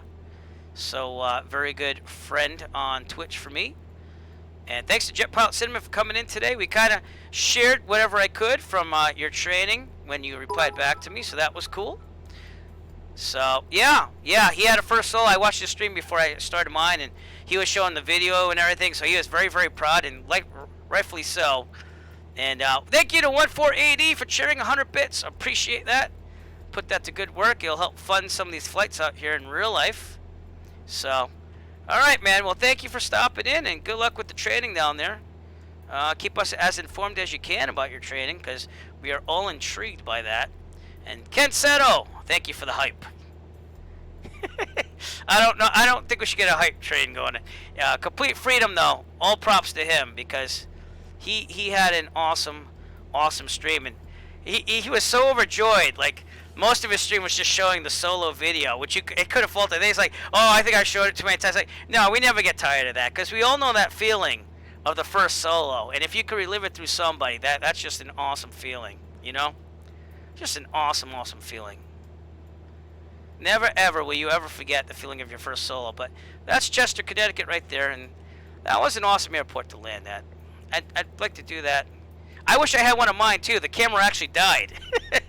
So I had to go. I had a GoPro clone back then, because I didn't make as much on the YouTube videos back in the day. And that's not the Eric Flight channel. It's the YouTube channel that now funds all my flying. It's a do-it-yourself channel. Whenever I do a project, I film it and I put it up there and I put product reviews. But that pays for the flying, believe it or not. But I did get the second solo video, and that again is on the Eric Flight YouTube channel somewhere way back in time. But I try to post videos of my flights. I'm about 5 flights behind right now. But the next one will be to Keene, New Hampshire. Plymouth to Keene, New Hampshire and back in the 152. And that was cool. We got to see a lot more mountains on that one. But CDL, was it 96? I think I read 96 on your first solo. So even back then, I didn't have anything like GoPros. You'd have to get like a big camera in there. So, And when I say big, I mean not as big as the 80s the video VCR recordings, you know? So, that's awesome. See, that would have been me right out of high school, which I would have loved to have done, but no one in my family really flew, and I didn't get the chance to really have enough money. My wife calls it the midlife crisis, but the YouTube, when that started making me money, I was like, I can actually start doing this, and that was at age 37. That's when I took the Discovery flights, you know, to basically say, oh, I'm just going to try it out, see if I like it. But I've been simming since I was like 17, 18, so I knew I was going to do it. It's just a formality. All right, let's get a little close up here on Chester. Again, very rural, not standard markings, and this is a hill. It goes right down from there. Same thing over here. And 50-foot long runway. I can't remember how long it is. I'll get that for you in a second. 2,700 feet long. So, not the longest, but definitely doable. And it took me on my second try, and I think it was like a 20-knot gust from the west, if I remember right. But it was interesting. Oh, that's cool. Oh, awesome. So, well, if Mike actually ends up like being down in Dallas, like long term, like I know my brother lives right near the airport, so, but it's not a bad area. When I went down there to visit my brother back in 2004, I had people trying to convince me to move down there. So, well, what was I gonna say? You could also do Sport Pilot, Real Millhouse, where you just need a driver's license. You won't get the full functionality of a private pilot, but what a lot of private pilots do, if they're getting older and they know they can't pass a third-class medical, but they feel safe enough to fly and they have a driver's license, they will just fly as a sport pilot. And all you need is your driver's license and self-checking yourself to be fit. So, oh, okay. I got you. Yep. Well, one thing in my family is that we have a history of diabetes, so that's what I worry about the most with me. And, you know, you take it as it comes, I guess. But do they allow exemptions at all? I mean, I guess it depends on the condition. So, but I'm probably going basic med after I have to get my next medical in 2024. I basically renewed when I was 39, so I get the 5 years, and that was right before I got my private. And then I basically, I'm thinking basic med. I already talked to my doctor and everything, and like he's like, you're doing what you have to do and this and that. So, oh, okay, cool. So we'll just try to keep it that way. But I bought an e-bike and I started cycling. I really don't use the engine unless I'm flying to a destination that folds and it goes in the back of the 172, and I get to go places with it. But again, due to COVID, haven't been able really to go anywhere. So, but we did Martha's Vineyard this past summer. Yeah, we have a thing called, basic med. It's not allowed in Canada, though. Canada doesn't recognize it. But in America, you can use your regular doctor, and they have to go through all the steps still, the FAA, but they can report on you and give you 4 years. And then, just because I'm getting older, and the blood sugar is going a little bit up, which is what I'm really worried about. So I'm not needing a third-class medical to just fly, and it's 4 years instead of every 2. After you're 40, I'm 41 now, so it just would be easier for me, you know. But I am trying to keep everything in check, and last time I was doing okay, so. But I can't jog like I used to anymore, because last time I was jogging for a good while, and I lost a lot of weight. But then arthritis crept up on me a little bit, so that kind of knocked that out, because I'd go jogging twice and then my feet would hurt for like a week. So now I do biking, and it's pretty good. Get you places and get you exercise. So, but keep things in check. Be healthy. But the 4 years is the thing that makes it really, really, what am I looking for? What's the word I'm looking for? Very persuasive to me. Instead of every 2. It's every 5 years, obviously, if you're under 40. So, But I'm not on medicine for anything. I'm trying to keep it all clean, and it's going well. That's all I'm going to say. All right. We are almost at New Haven, which should be on the coast up ahead. Exactly, yeah. Well, even on my first medical, when I got my first third-class medical, my AME, who I might still go back to, even if it's basic med, but I don't know. I've also been doing a consult, but again, I have a couple years to think about this.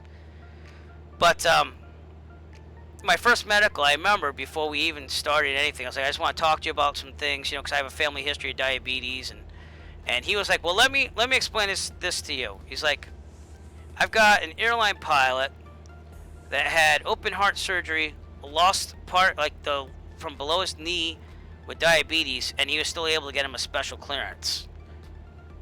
So I don't know. I don't know. It's really hit or miss, I guess, and it really depends on what type of AME you have that will go out there for you, you know? So I guess it's possible still. I thought Canada was a little more lenient on the diabetes thing, you know? So obviously, yeah. Well, you're still good though, because that's what you need for commercial. Then you have to just get it going. But enjoy your youth, because you get 5 years. And I remember my AME told me that. That's why I went back when I was 39, about 2 months out from my 40th birthday. I said, come back when you're 39 and do that. Yeah, true. Well, you need a third-class medical to do basic med anyways. You need to never have been denied for a medical in order to get it. And the same thing with the sport pilot. So you need a medicals. I think it's after 2016, and then you can get basic med. So they don't let you just get the third-class medical. I mean, not just get basic med. You have to get a third-class medical before you can do that route. So, but we'll see. I'm just gonna have fun with it. I'm gonna enjoy it, and I'm gonna try to stay healthy. That's all you can do, you know. But does it keep me up at night? A little bit sometimes. Yeah, I'm just like, you know, doing all the right things. So. Oh, okay. Oh.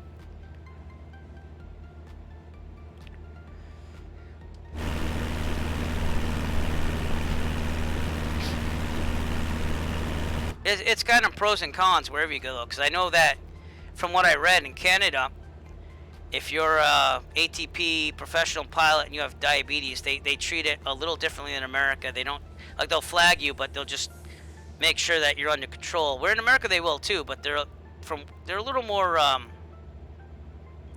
top of you with that stuff. So, and when I read the guidelines, I was like, this is amazing that they want you to be like an A1C of 8 or something like that. And I was like, oh my God, yeah. So I'm not gonna worry about it though. It does get to me sometimes, because I'm just like, there's nothing I can really do. I'm doing what I can, you know. So, but anyways, you gotta enjoy it, no matter what you do, because there will always come a day. I hope that day is like when I'm in my 70s, but you know, yeah. So, and just having the freedom to be able to go up. I know you work for it, but every time I step in a plane, I still can't believe that I'm able to do this stuff. You know, I remember my mom, when JFK went down there and off Martha's Vineyard, very close to home here. But she tried making my brother and I both swear we'd never become pilots because she knew that we liked flight simming. And I never said I would. I never promised her. And she never got to see me become a private pilot. But my father is okay with it. He obviously says be careful with it, even though he is an older gentleman now. But sometimes I wonder what my mom would have said. It wouldn't really have mattered to me, honestly. I was going to do it. So. Alright, New Haven, Connecticut. Another airport I'd like to arrive to in the future on a railroad flight. It's going to be right over here. I think it's right on the coast. And then Bridgeport's the next one down there. So we're going to have to call pretty soon to New York Approach. And, oh, Boston Center just came on. So I guess we could contact them first. Let's see what their frequency is for VATSIM. If you're not familiar with VATSIM, it's live air traffic control. 134.7, and I'm wondering if it's Shed, who's a Twitch streamer, often known for his marathon streams when he's on Boston Center. So listen for the voice. We'll find out. Boston Center, November 489er Echo Foxtrot. Oh, there you go. That's right. And if you have the means, you could do it. Number 489 Echo Foxtrot, Bob. Cessna 9 Echo Foxtrot, 6 miles to the west of Kilo Hotel Victor November. Requesting flight following. Our ultimate destination is Kilo Bravo Delta Romeo. That will be with New York, and they're all closing. So Unicom for now. All right, Roger. We'll maintain VFR then. All right. So, well, we figured that out, and at least you got to tell me talk to live air traffic control. But that was shit, everyone. And yeah, I don't know how he does 10 hours. So, must be cat power or something with his cats. I don't know. Maybe they keep him up. Maybe they're like holding a gun to his back and saying stream for 10 hours. I have no clue. But, I don't know about Bridgeport. We're kind of like right on the edge here. But we're going to start our descent here. So let's pull back to 2,100 RPMs and do a cruising descent down. And start doing this. And I wasn't even checking my checkpoints because we were having that big conversation. But I have about an hour and 13 minutes. I said an hour and 18 to New Haven. So, you know, we're right around there in the ballpark. And New Haven is right out there. And ultimately, Bridgeport will be on the coast over here. So, actually you can see the beacon right there. So that is our ultimate destination. And he said they're going offline, so I don't know. Maybe we should contact them anyways. Departure approach. Of course, I never know which one to call. So, because again, we're right on the border. If you don't know what I'm talking about, I'm looking at Vatastic here. And, oh, wrong one. Right on the border. There's our Bridgeport. Here's where we are. Zach's right behind me. And we're right on the border there. So, I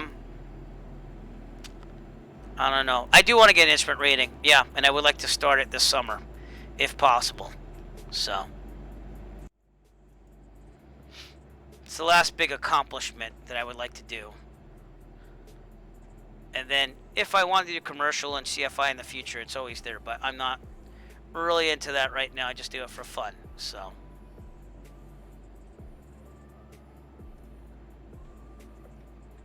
But yeah, instrument rating hopefully starting this summer. Okie dokie. Again, if you're just tuning in, we're on our way to Bridgeport, Connecticut. Just emulating a real world flight I like to do. And deciding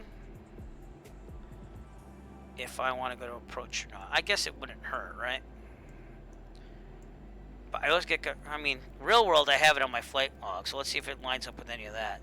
New York approach 124075. Nope. So let's try 128.12 and see what happens here.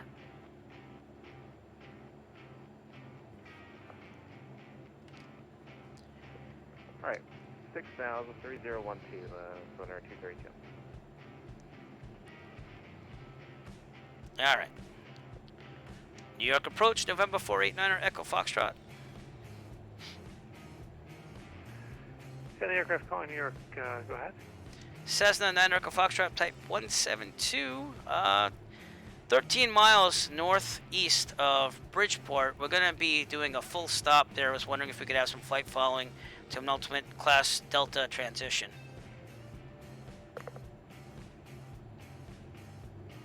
And 489 Echo Fox, the Bridgeport Tower, I believe is actually Bridgeport Tower is closed, I believe, at this hour.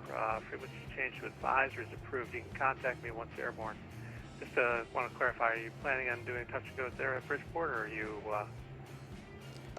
heading on, what's your ultimate destination, sir? Negative, full stop at Bridgeport, and then I'm going to refile to go back to Plymouth, possibly. Roger. Alright, so we're on a run for now. We'll monitor him just to make sure we're good. And the Bridgeport Airport should be at your, about 1 o'clock, 10 miles. Roger, 9 Echo Foxtrot. And Fox, no other traffic observed between you and the airport. Frequency change advisory is approved. All right, Roger. 9 Echo Foxtrot. All right, so we'll stay on the Unicom here. I mean, well, CTAF, if you will, for VATSIM 122.8, and just head on in. So, all right, I gotta get caught up on what you're saying. Yep. Well, pretty much, you know. Yep. That link, by the way, I don't know why I don't allow people to do links. I have to change that someday. So, but, I'm trying to think of how you can get that to me. But recreational class 4. And that's Canadian, right?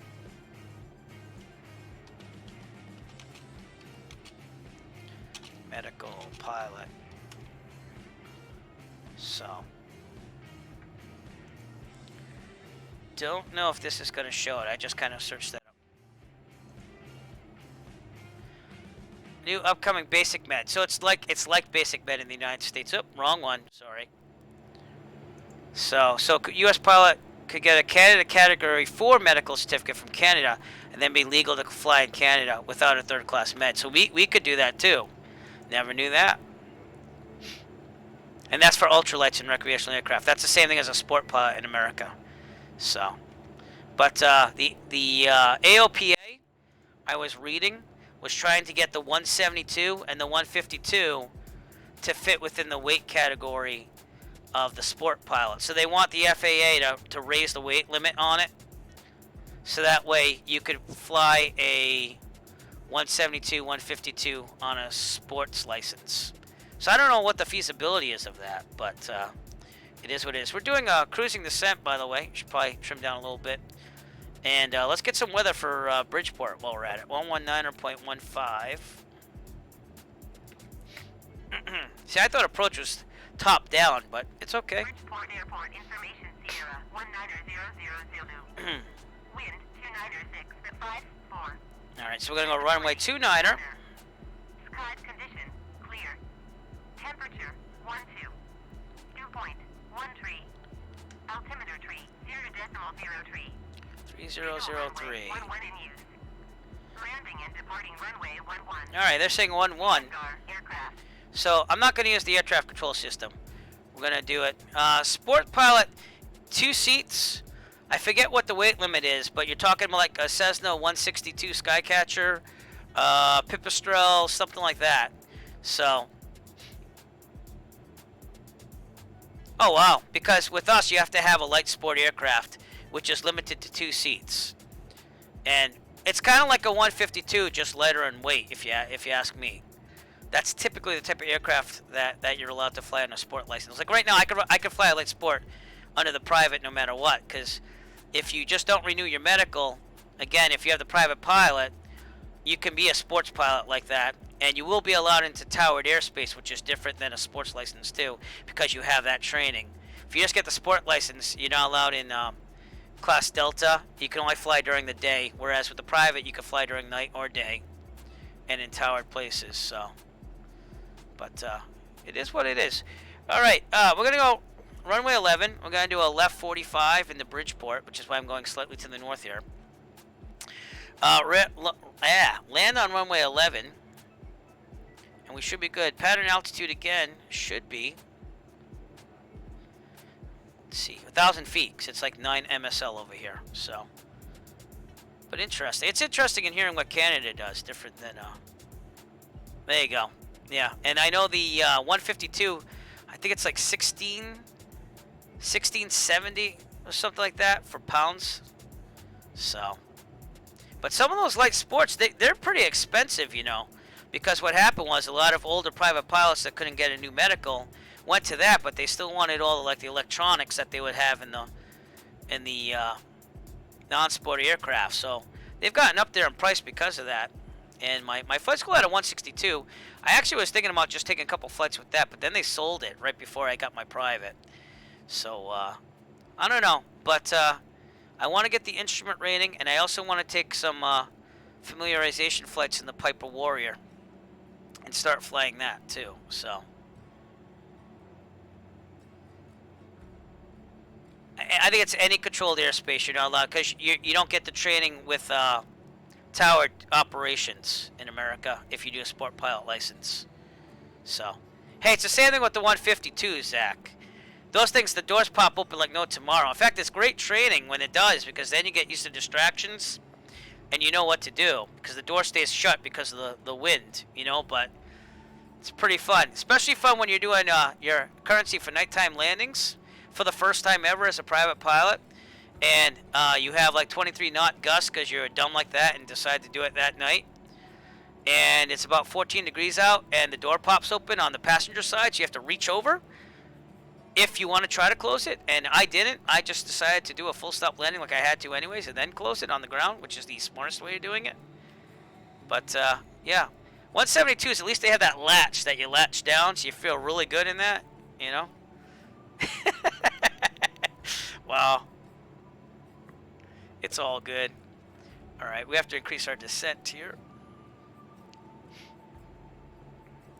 A nice easy little thing here we're going to call out too. So Bridgeport traffic, November 489er Echo Foxtrot, 3 miles out on the 45 for runway 11 Bridgeport. I don't think anyone's out here on VATSIM, so I think we're good, just like he said. And maybe he just let me have it because it's right on the edge and it's not in the approach sector, but in real life it is. Oh yeah, yeah. Well, you know, it's good because when you get that check ride, my question was, did you see the bald eagle off the right side? You know, or they'll drop the pencil. But mine was did you see the bald eagle on the right side? So that was kind of a dumb one. But they have to ask you a question and try to distract you and see if you can pass that. So, you know. All right. Not quite the 45 I was hoping for, but we're going to be okay. Bridgeport traffic, Cessna 9 Echo Foxtrot, 2 miles out on the 45, runway 11, Bridgeport. We're coming up on pattern altitude, so I'm going to increase those RPMs just a little bit. And there we go, Bridgeport, clearly in sight. I don't remember if I have scenery for this or not. I download so much, I don't even know. Yeah, yeah. Well, you know, the 152 is cheaper for me, and it actually fits me better. I gotta be honest with you. On the 172P, I need the seat cushion. On the 172M and N, I'm good, but I have to put the seat all the way up and all the way forward to get in there, which helps the passengers in the back. But you know, it's because I'm only 5'4", so and a half. So I'll round it up to 5'5", if you will. Okay, we're on left downwind here. We're gonna keep that altitude, and we're halfway up the wing strut, which is looking good. So, oh, cool. You know, they do get bored. So, mine was my former coworker. He was a high school teacher with me at the high school I work at. He was a science teacher, so he always asked me about the school and how it's doing. So, Bridgeport traffic, Cessna 9 Echo Foxtrot, midfield, left downwind, runway 11, full stop, Bridgeport. And let's get the diagram out here. Alright, generally issue parking's on the northern part of the airfield. I'll do that when I get on the ground, but we're going to go right over here, I believe.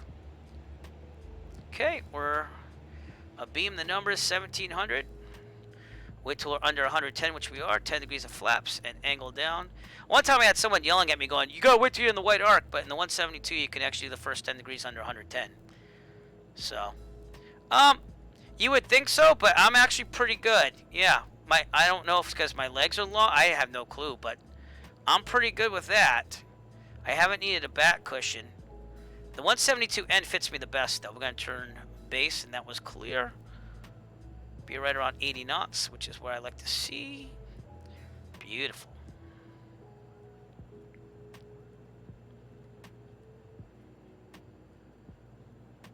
But I think it matters on how the seat rails are, because the 172N fits me like a glove, and the other two, the M is good, the P I need the cushion. So 1500, another 20 degrees of flaps.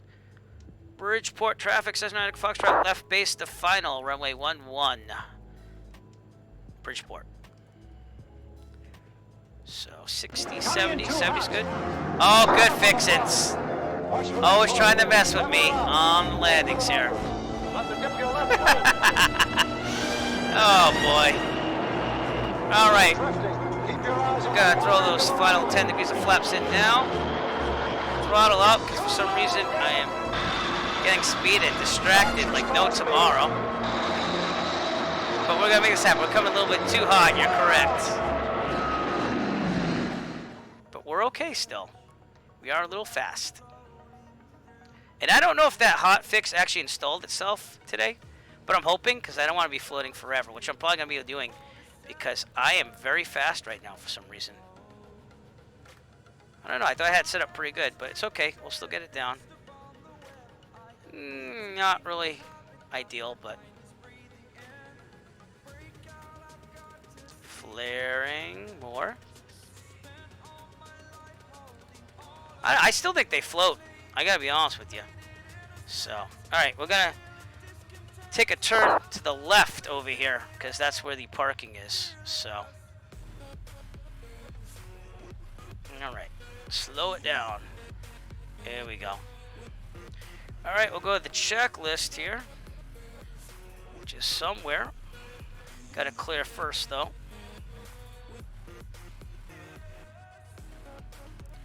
If not, I will open it up the long way, but come on, let's go.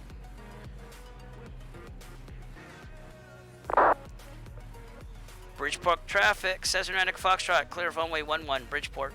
Alright, checklist, I'll show this to you too as well. Real World 172 SP checklist. Okay, after landing, flaps are up, flaps going up. Strobes off. Landing light I like to leave on, taxi light I like to leave on for visibility. Pitot I had off already. Make sure it's required trim set for takeoff. We're good, and we're good to taxi. And again, no one here is on VAT Sim, so they do. I guess they tend to fly. I mean, I don't know. I don't have enough experience at other planes. So, all right. So we are. I don't think the GPS stuff's working right now. Give me a second. Oh, there we are. So we're right where we're supposed to be. General aviation's over here on our right. Probably can't see that because I didn't leave it on, but there we are. And here we go. Zach coming in on the landing over there. And, oh, we have a marshal, everyone, so we're going to go park over there. But listen, we are going to fly back because, honestly, this is the first stream in a while where I haven't had everything freeze up and basically crap the bed. So we're good. We're going to do this. Question is, where do I enter this apron? I'm going to go this way.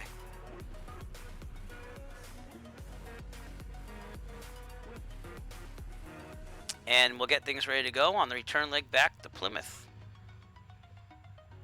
So make sure I don't bang into anyone here. Alright, we're not going to do a run-up because we're going to leave the engine running because we can, because we're not paying for it for real. I can pick up Harrison Ford or John Travolta. So I'll tell you what, push 1 if you'd like me to pick up Harrison Ford. Push 2 in chat if you'd like to fly with John Travolta. If you don't care, just don't push any numbers. How's that? You get to have the choice of whoever you'd like. Oh, is 3 an option? Is that both? 1, but only if I land on the taxiway. Oh, God. All right, I have a sound for that, believe it or not. Okay, this is Harrison Ford after he did land on the taxiway. Hi, it's Husky 89 Hotel uniform, and Schmuck had landed on the taxiway. Did I run over the marshal? I can't. Oh, is he on my side there? Let's see where he is. I don't know, but Zach is coming in hot here. That's what he's really flying. This is the model matching with VAT Sim, so don't think he's flying an airliner. All right, so here's what we're going to do. We'll get ready to go. Let's pretend Harrison Ford. Uh-oh. Wait a minute. Do I have Harrison Ford in Streamlabs? I'm not sure. Yikes. Let me try to load him really fast. Give me a second. I got to find out where he is. Harrison Ford's somewhere on my hard drive right now.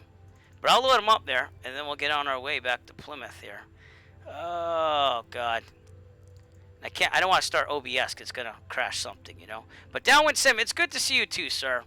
I'm glad you're here tonight, so thank you for coming out. And, let's see, I would think it'd be under overlays. The problem is I have so many files. Oh, I found it, I think. Give me a second. Alright, let's see if Harrison's here. I found John Travolta. Let's see if I find Harrison. Nope, not yet. Okay. Give me a second. Harrison Ford is trying to find his way to the apron. So, oh, we found Harrison. Okay, now let me make sure this is the right one. So, copy address, standard image, add source, new source, Harrison Ford. And I'm sorry, but I had to switch to Streamlabs OBS pilot because I had so many problems with OBS for some reason. And it was like this with Streamlabs before, so I have no clue what's going on. Alright, what the heck just happened there? Alright. We can do this. Eric Flight Harrison Ford solo.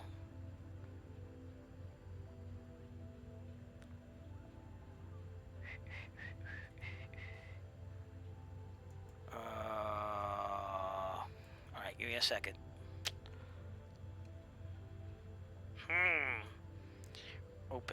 Open file location.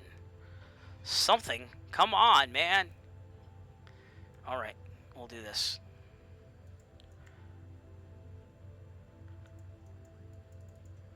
Alright, I will try to find him. Old flight overlays.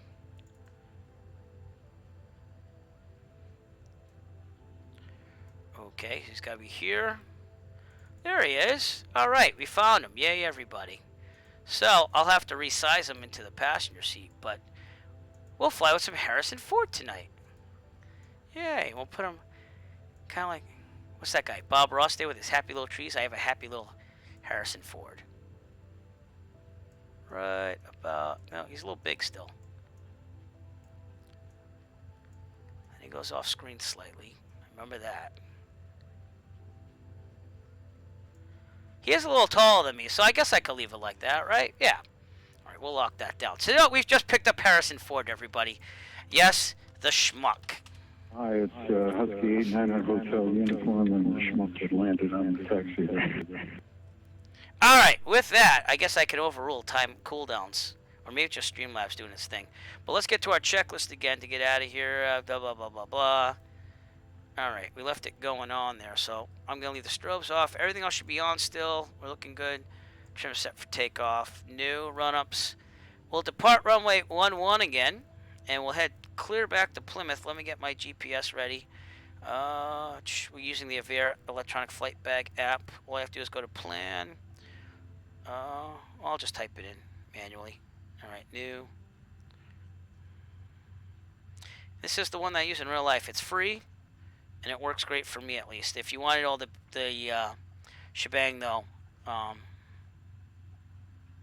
obviously people get iPads and what you call that there. You know what I'm talking about.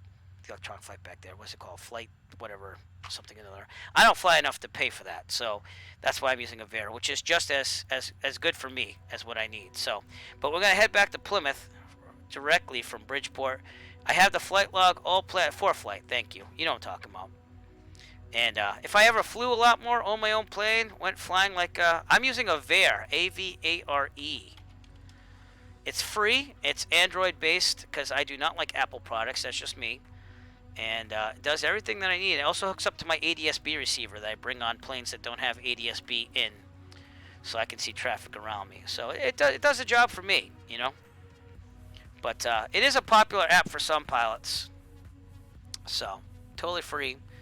And not FAA endorsed, obviously, but it does the job, and then we're good to go. And I have it backed up on my cell phone, so should this ever crap the bed, I still have the cell phone. And then I have the old plane sectional usually with me, too, because I like to be safe. But alright, we're going to fly back to Plymouth, going the exact route that we did going there. I'm going to change up the flight log, which is right here. And that's the wrong app for it. That's not the app I wanted. I use this app called Write on PDF because I use the S Pen, my Samsung tablet. And everything's in here already. Should take us about 59 minutes. I'm required to have 14.9 gallons of fuel, which we definitely have that, because this thing carries 40, I believe. We did a little over an hour, so probably about 12 gallons. So you do the math, 28 gallons left. I have double what I need to be safe, according to the FAA. Checkpoints, New Haven's the first one, Connecticut River, so it's the same again in reverse. All my frequencies for real life are there, so when I want to do this in real life, I'll have this all planned out. Just have to recalculate the winds aloft there. I did a cross calculation of Boston winds aloft with Bradley's, so we'll see if that works for us. That's real world there. And 295, yeah, the 172. So cruise true out airspeed of about 110 on average.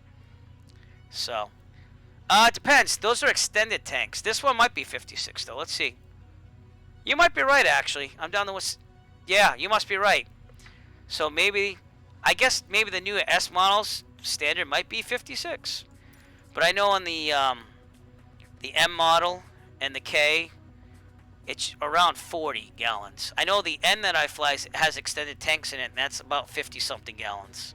So, but either way, we're good to go.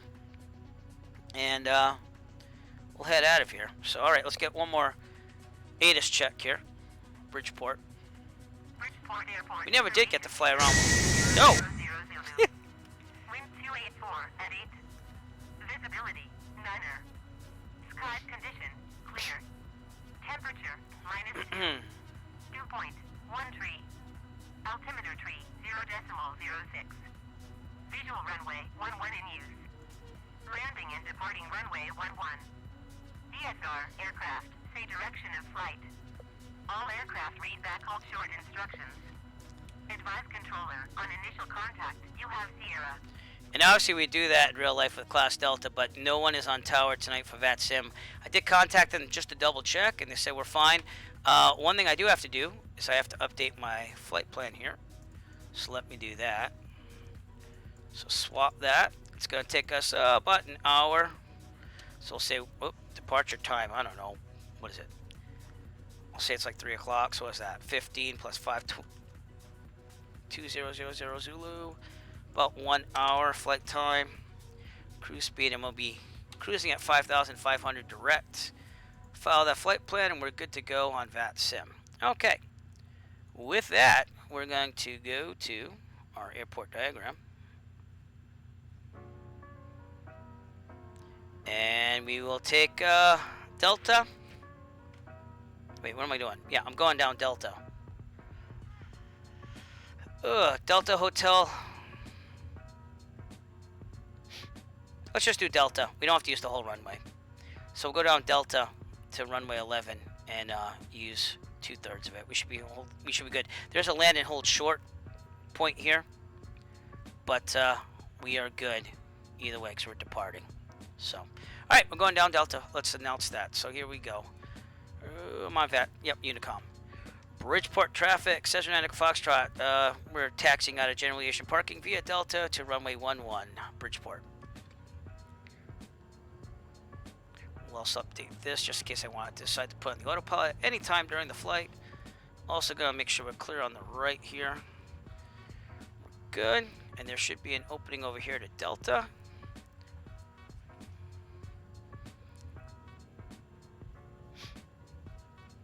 Boy, this has been the first stream in a while where nothing has frozen or crashed. Knock on wood. Man, that is so disheartening when that happens. And Streamlabs OBS, I guess I'm back with you for the long haul. Gonna turn right onto Delta, clear on the left, clear on the right.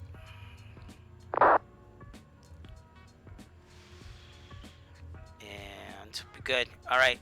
If there's a problem on the takeoff, mechanical or otherwise, not for available runway ahead of us, we'll abort takeoff, land directly on the runway. If we are under, let's say 750 feet, and there's a problem, mechanical or otherwise, we'll land directly, have no more than 30-degree turns. Best glide speed in this is 68. If we're above 750 feet, and there's a problem, mechanical emergency or otherwise, what were the winds again? Crap. What are the winds? Bridgeport Airport Information Tango 2000 Zulu. Wind 284 at 8. 284. Okay. So, if we're above 750 feet, and there's a problem, mechanical emergency or otherwise, we will take a turn Boy, we've got a tailwind either way. That's why I'm just following what they're saying on the ATIS, but I would have rather depart from 2-9er myself. I guess we're going to go to the right. I guess that's the closest way to get to the wind there. So take a turn to the right, land downwind in the taxiway, the grass, the runway, whatever's available to us. Best glide speed again is 68. We rotate at 55, climb at 74. And flaps are up. Just one final check. We're good. I left the engine running, so we're just going to consider that good. No run-up needed. No one on downwind, no one on base, no one on final, no one on crosswind. Let's call it. Bridgeport traffic, Cessna 9 Echo Foxtrot, departing runway 11, departure to the northeast. Bridgeport. It is, isn't it? It keeps me fresh in between flying. I haven't been on a flight in about 3 weeks. I got the vaccine last Friday, so that kind of canceled last Saturday's flight because the FAA wants you to have 48 hours between a vaccination and flying. But I do plan on going up on Friday. It's going to be an evening flight. And I'm canceling Saturdays only because that was supposed to be an evening flight, but I have to do the Virtual USA Flying Club. I'm hosting an event there, so I booked Friday night really fast. And I don't know where I'm going yet, but we'll see. Harrison, we ready to go, my friend? Here we go. Down the runway. Let's have a little sound while we take off here. Here we go. Test your equipment and take off!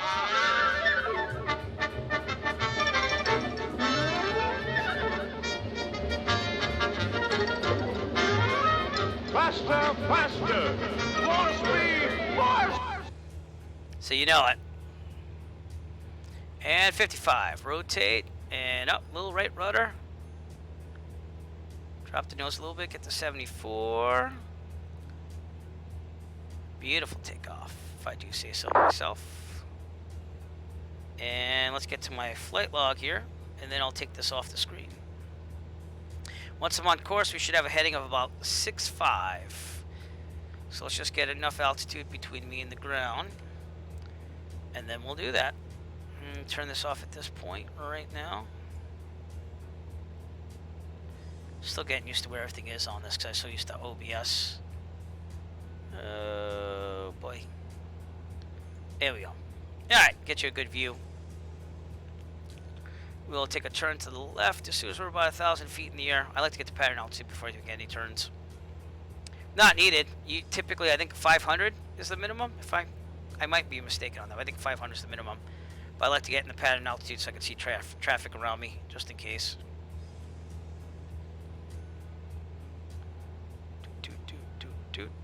About 1,000. Alright, clear on the left. Rock the wing up a little bit. We're good. And going to the left. I said 6.2, right? Nope, 6.5. That's why we plan this stuff, but we do have GPS. But I like to fly things manually and with cross-country procedures if possible. I didn't start my stopwatch. Probably should have done that. Let me do that again. Oh. Alright. See, in real life, the Garmin D2, it starts the stopwatch for you. So I, again, get all flustered with having to start this manually. But we're good now. And way too fast because I should still be climbing. But we're good. Trim up so I don't have to worry about back pressure anymore. And we'll be good. Alright. Ooh. It's quite a climb there, isn't it?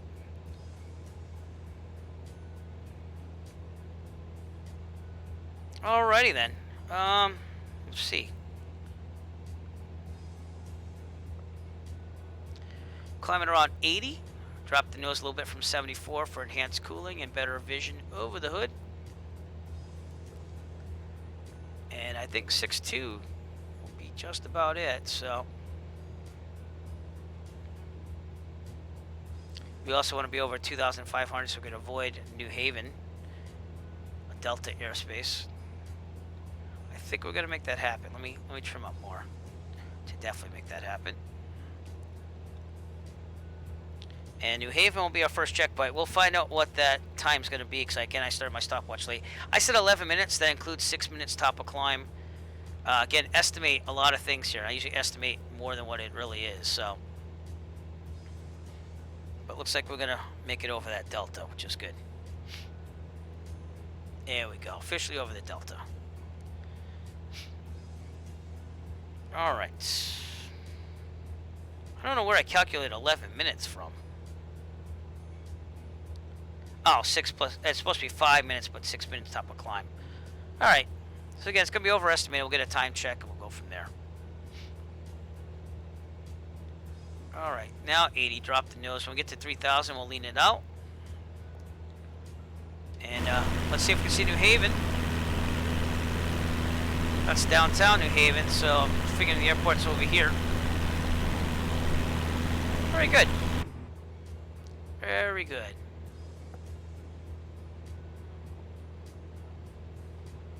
I was flying the Diamond before this, the Diamond 40 Next Gen, and I really got into that for a while. I still like it a lot. I'm going to trim it out now, leaning out the mixture, I mean.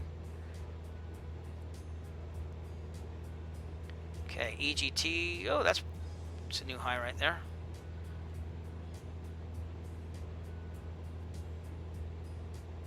Right about there. Okay, we'll mark that. Alright, good. Climb to 5,500. Drop that nose just slightly to 80 knots.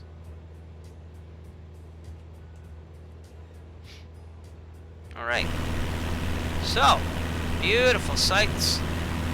Long Island out there in the distance. Downtown New York. Hey, Zach's flying like formation with me here.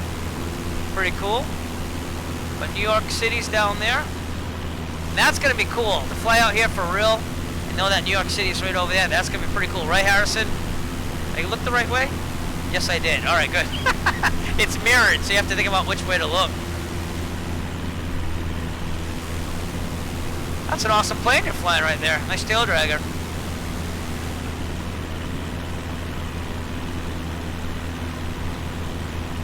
New Haven. Call me old, call me a student of rock, but whenever I say New Haven, I think about the 1986 video release of Van Halen's Live Without a Net concert in New Haven, because they actually filmed it in New Haven, Connecticut. He was my idol, so I have every right to say that.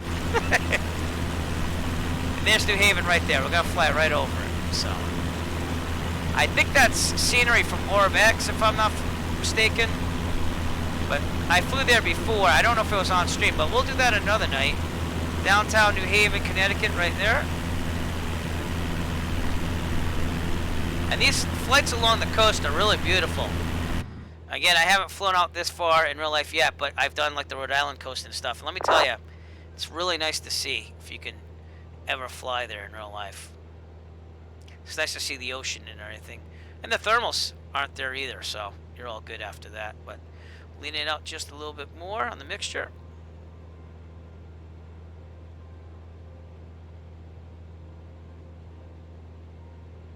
Okay, right about there. And we're doing good. Alright, well. Okay, I want to say thank you to everyone joining me tonight on the stream here. Especially seeing that the last 3 streams were kind of frustrating with my computer just basically, again, I'm going to knock out some wood here, but basically just freezing up and crashing to the desktop. Haven't had anything happen tonight. And I thought he is right there. We just have to rock the wing a little bit. Oh, that's not him. That's Sir Ryan the Fourth, who I have no clue who that is. Zach was right behind me, so that's pretty cool. Thank you again, Zach, for taking these flights with me tonight. As we go back to my real-life home base of Plymouth, Massachusetts. And not that you ever want to totally trust its fuel gauges, but you can see that we have... It's actually 52 gallons in this. Alright, I'll take it. So...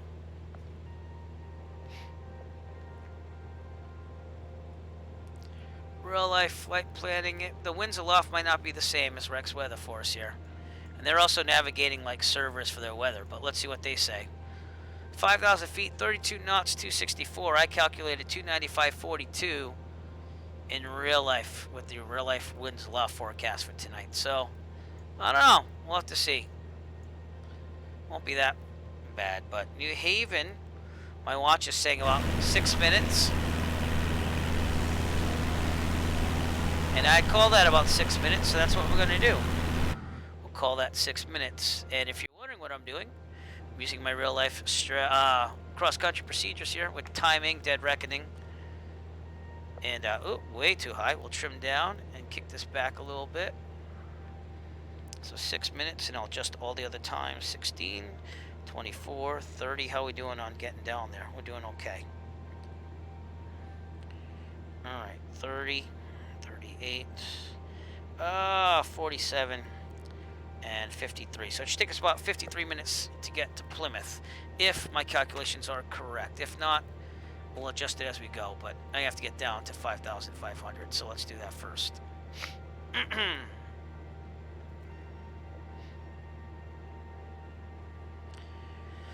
All right, next checkpoint will be the Connecticut River in about 10 minutes. So total flight time of 16 minutes or so.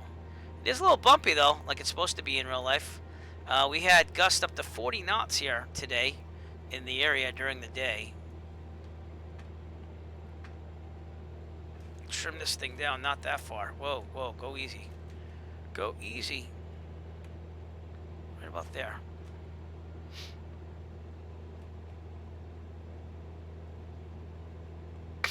And more on course. So 6.2 is not going to do it for a heading, but that's okay. That's why we have checkpoints. And we're all good.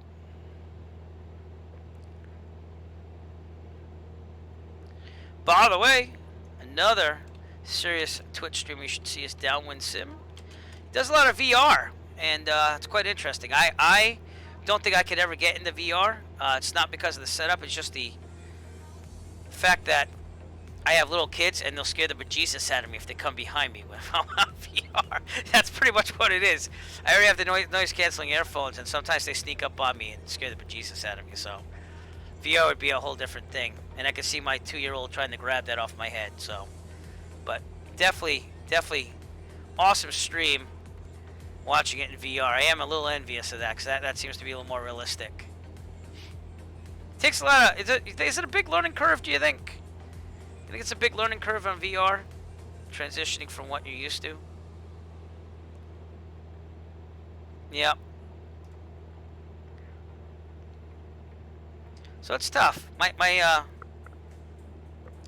It's just the closest my 7-year-old gets to going in a plane because mom disapproves of him flying with me at all, or anyone in my family. So my in-laws didn't help things. They actually tried telling him that it's unsafe to fly. So, you know, I gotta just take what I got and say, hey, you know, I gotta be thankful for what I have. But yeah, that's gotta be pretty awesome. The peripheral sucks when you're on keyboard and this and that. So I agree, probably very immersive. I don't know, someday I'll probably try if I can find anyone that has one around here. But one thing I thought about doing someday, again, post-COVID, is doing one of those simulator 737 cockpit type centers. They have one near Boston. It'd be kind of cool to go there for a day and just get that experience. So, who knows? Maybe I might even do like a video review of it, as long as I don't suck at it. All right, we're looking for that Connecticut River. Coming up. Did I already cross it? No. Okay. And should be out in the distance. Getting towards Chester. I'm thinking it's more out here somewhere. So, yeah, that's awesome. I know. I saw like the tablet and everything, and yep. So. Oh, really? I'll have to see. Again, the COVID has to go away for me to do all these things, but yeah. So I haven't flown airliners. I used to do virtual airlines. That's how I really got into it after I learned VOR navigation by myself and stuff with the tutorials in Microsoft Flight Simulator 98 back in the day. But what was I saying? Oh, I haven't done airliners since like late 90s, early 2000s on the sim. I basically went to Rock World for a while and couldn't devote any time to flight simming during that time, and then that quieted down and I got back into flight sims, but then I started doing general aviation for real. So yeah, thanks a lot. I won't ask anyone else's age on the stream, you know, to be respectful.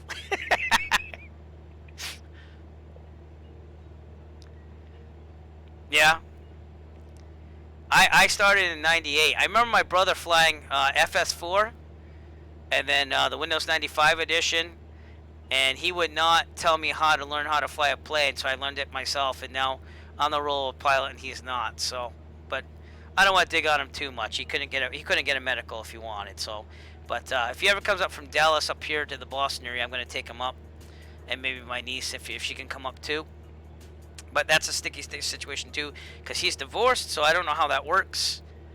But I'm definitely taking him up at least. So, and I'll let him fly the plane a little bit. But he works really hard. So he got. I bought him Microsoft Flight Simulator for his birthday. And I actually have a copy of that. I actually have a display above my computer of the old Microsoft Flight Sims. I couldn't fit the 64 and the Apple II versions up there, but I tried getting the is it the TRS 80 version of Flight Sim, the original from 1979, and I bought it on eBay, but it was from Europe and it never came in, and luckily I got reimbursed. But like trying to finalize my collection, the problem is I have no room for it now, because just the Microsoft Flight Simulators, I have the first edition all the way up to today, and obviously I don't have the box version of Microsoft Flight Simulator, but it'd be kind of cool to get that later on when it goes down in price and no one wants it. So yeah, I could never get FSX to work really well on my system, and I know that's the way it was when it first came out. But even my laptop, my gaming laptop before this, I tried running FSX on it, and then I just switched to prepared. So I think I put it up there a long time. I'll put it up there, but yeah, I will. I cleaned the office a little bit, because I'm organized chaos, but I cleaned a little bit of the office this week, so I can actually maybe take a picture of the whole setup sometime. That's my goal. But I'll take a picture of the display up there. It's right near my Back to the Future display. And then I have some nice pictures from Ron Cole, roncole.net. He's an artist that paints a lot of aviation, World War II, and some civil aviation. And he has run sales on his stuff, so I was decorating my office. And yeah, I will. I'll put it on my Discord and I'll tag you there. But join my Discord. Are you in the Virtual USA Flying Club? You should be, because I know Mike knows you. But I'll get pictures up there. I think I did do it for the Flight Club one time, but all right, still looking for that Connecticut River right there. Chester should be over here somewhere. Let me get my. I'm trying to flight bag here.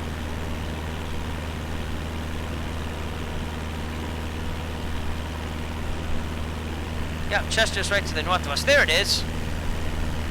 So again, surrounded by trees, middle of nowhere. And then the Connecticut River right there. So that's our checkpoint. And I have a flight time of about 14.5 minutes.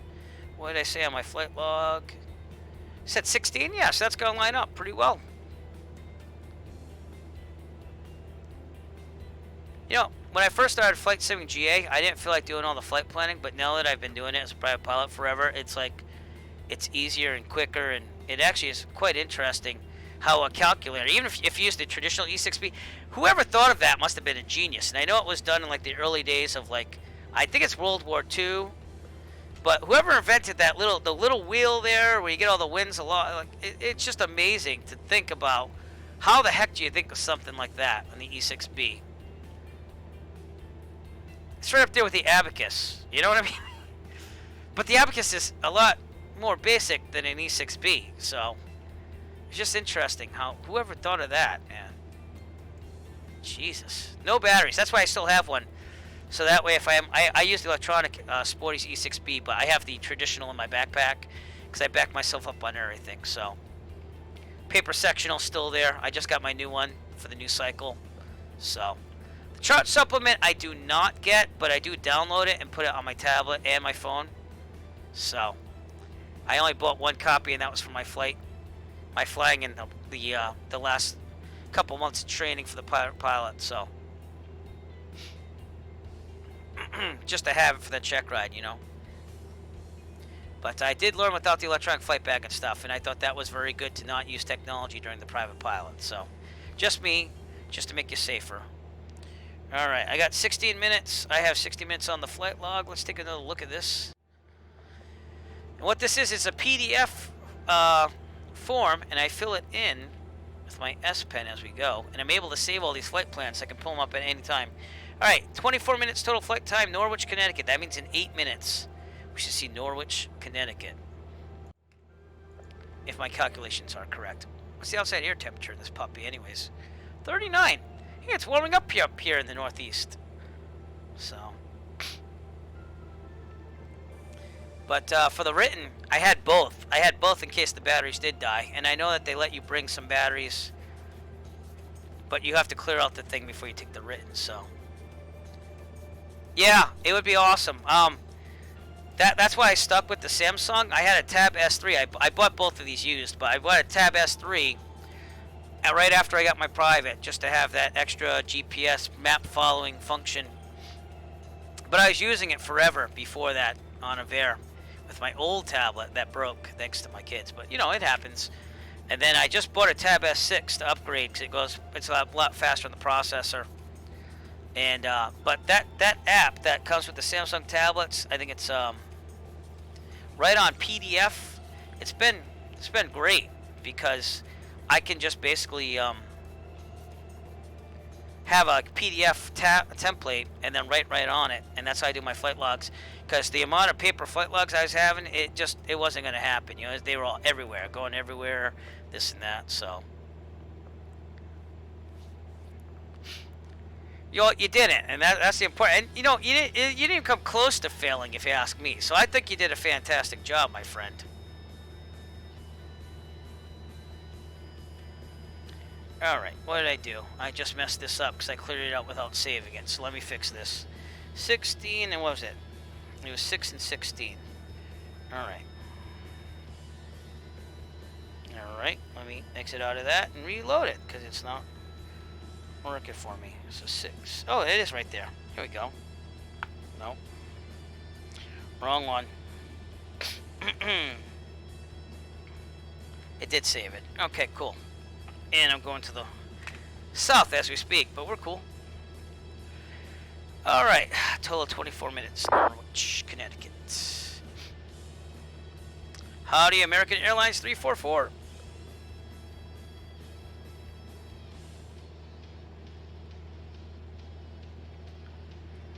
All right. Yeah. Well, I knew I passed the written. It was just I wanted to get in the 90s, and of course, I forgot the stupid code for hijacking, which was like the easiest question. But I was so nervous, I messed up on that one and got the other ones mostly right. I got an 88 when I should have got a 92. But you know, hey, 83 still passing. You know, it's not in the 70s. I think if you got in the 70s, no, it's 7,500. Yeah, 7,700 is emergency, 7,600 is communication, and I totally memorized that after messing that up on the test. But 7,500, 7,600 communication, 7,700 emergency. Yeah, but you get all nervous and like, you know, and I'm a professionally trained musician, so I'm used to performing in front of people. But yeah, I will never forget because of that one question. Spurning me from getting in the 90s. But I will say that my oral, I over-prepared. That's the way I feel for my check ride. Because my oral didn't seem as hard as I thought it was going to be. And the check ride, I thought I failed that when I missed a clearing turn because I wasn't thinking. And I just went for the stall. And then after that, I told him, oh, I forgot the clearing thing. I said, I guess we're going to go back now. But he was very encouraging. He's like, just don't do it again, you know. And then again, we got on the ground after. I think it was after my short field landing, and I did a go around, which is fine. You can do a go around because I wasn't set up all the way, and there was a slight little crosswind. And I landed after getting it down there, and I was like, oh, I don't know. I might want to call this now and finish up another day, only because I thought I failed already. And he just went, I wouldn't give up so easy, but you can call it if you like to. And after that, I don't know what sunk in, but I was just like tunnel vision, and I aced everything, so. Yeah. Yeah. That's tough, you know. You got a lot of thought process in that. You really just have to work on it a lot, you know. I occasionally still go do some S turns, and we did turns around a point around a lighthouse, but I also think it depends on the type of examiner you get, whether you get one that's just there for your money, or if you get one that genuinely wants you to do well as long as you can provide the information that they need. Because that's the type of examiner I had. And I'm not saying he goaded me on in the questions. I knew my stuff. It was just a matter of getting the best out of me that he knew that I knew. So. I mean, he had me doing a weight and balance. And I don't know, again, because of nerves, I just wasn't thinking about it right for some weird friggin' reason. And he's like, you know, sometimes it's easier just to go the long route. So I told him the formula, you know. Weight times arm equals moment. And he's like, do it the long way. So, yeah. And when I did it the long way, I was fine. You know? It's like ridiculous. So. Alright, I have 22 and a half minutes. We should be coming up on Norwich, which is right there. So we're looking pretty good. Norwich, Connecticut, everybody. Groton, New London, which was an awesome airport to go to during my solo for my private pilot. And looking beautiful up here tonight. Real world weather, but not real world time, obviously, because I wanted to see some sights. So. Yep.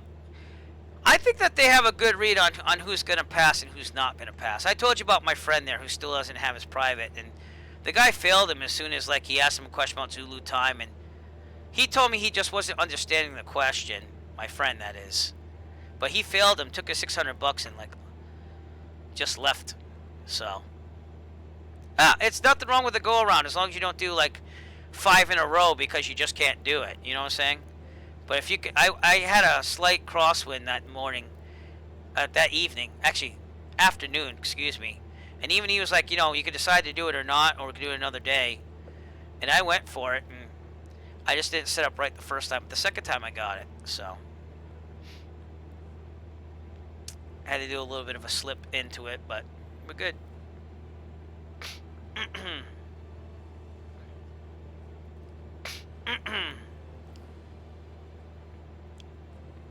Norwich, Connecticut. Alright, we'll call that for 24 minutes. Beach Pond, again, a visual on the sectional, the VFR sectional, coming up for our next checkpoint in about 6 minutes. So we'll point that out as we go. And again, we'll see those casinos coming up again.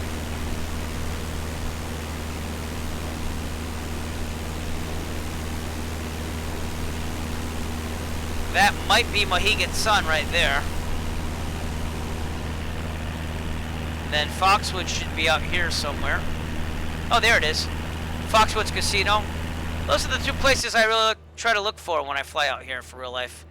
It's pretty cool to see them from above, so. Well, he probably just wanted to make sure that you had a good reason, and that's definitely a good reason. So, yeah, no. Definitely on a check ride, better err on the side of caution as long as you haven't been on like the 5th go around, you know. With me, I was just veering off to the wind was pushing me a little too much, so I just decided to go around. But he questioned me when he's like, "All right, let's head back to the airport." I was slightly north of Plymouth, and I decided to set up a 45 because again, that's the safest way of going around. But I was gonna have to head a little bit more north and come back in. He's like, "What are you doing?" I was like, "I'm setting up for a 45 for the downwind." And you know, I mean, he couldn't say anything about it, but at the same time, like, I didn't know if he was shocked. Like, did he expect me to just go right to downwind? I mean, I was trying to be as safe as possible because it was a check ride.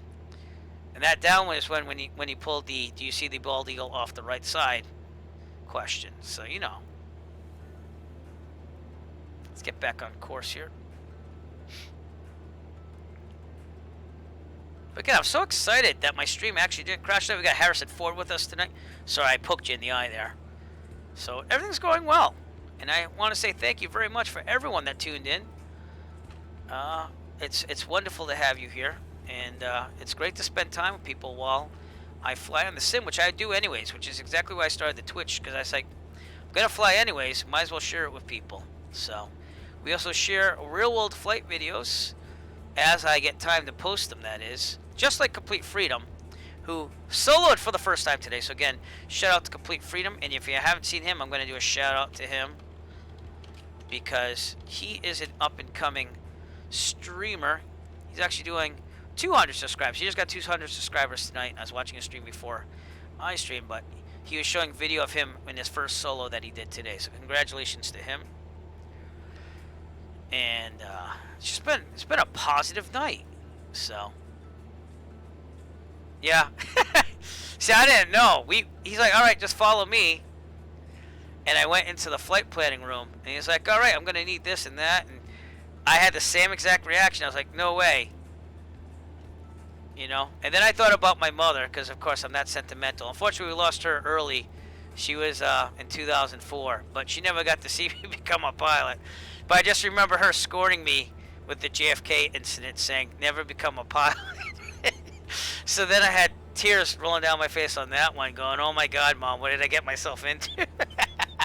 I mean, I wanted to do it, but yeah. Yeah.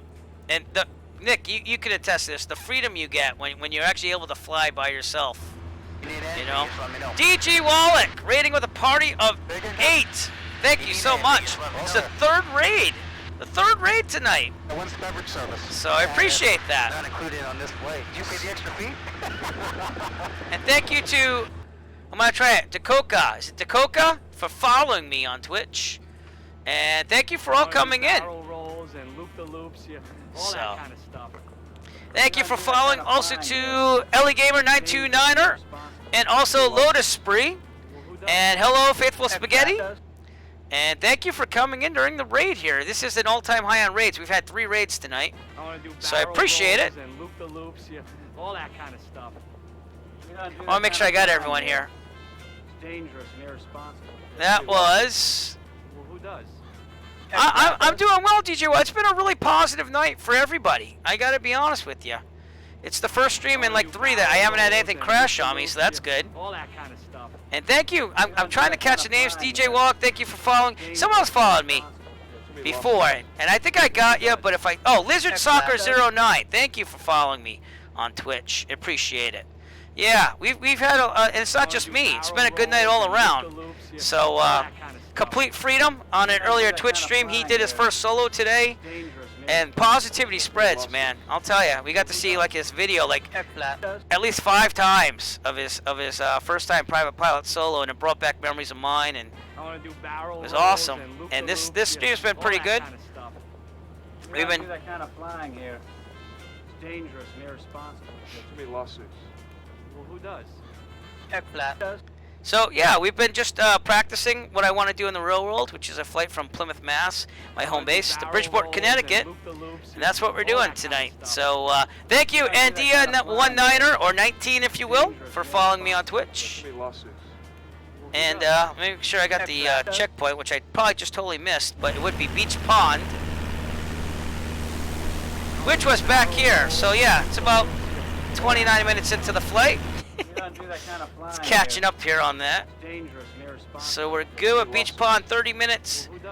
Next checkpoint will be Providence, TF Green, Kilo, Papa, Victory, Victor, Delta.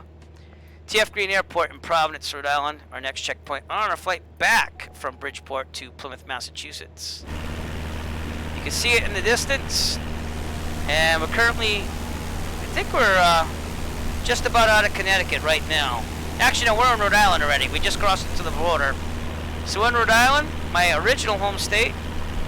To the south of us would be Block Island, and the coast stay with the beaches. Providence, Rhode Island, the main capital right there. And right here, I like to call this the boonies. This is the western part of Rhode Island, which is very rural. So we're going to hit civilization pretty soon. We're also on VATSIM as well as Microsoft Flight Simulator. So if you did want to join me for this last little leg here, you could load up at Providence, Kilo Papa Victor Delta. You could also load up if you want a little more time at Taunton, but it's not going to be that much of a flight there. It'll be a couple minutes. Or New Bedford, Kilo Echo Whiskey Bravo. Taunton was Kilo Tango Alpha November. And I'm on the east server, so that's if you do want to fly at all. We also have Zach Bartig somewhere in the distance there, right there. He's flying with me. Another fellow member of the Virtue USA Flying Club. Again, we're about to head into Providence, Rhode Island. So, but thank you for joining me tonight. Alright, next checkpoint, because I did a real-world flight log here. We'll take a look at that. Is, again, Providence, and a total flight time of 38 minutes. That's adjusted. So we should be there in about 6 more minutes or so. And just doing what I do in the real world with cross-country flights, some cross-country planning tonight. Keep that going. And it's all good. Yeah. But a little bit more scenic when we get to Providence, so we'll take a look at it.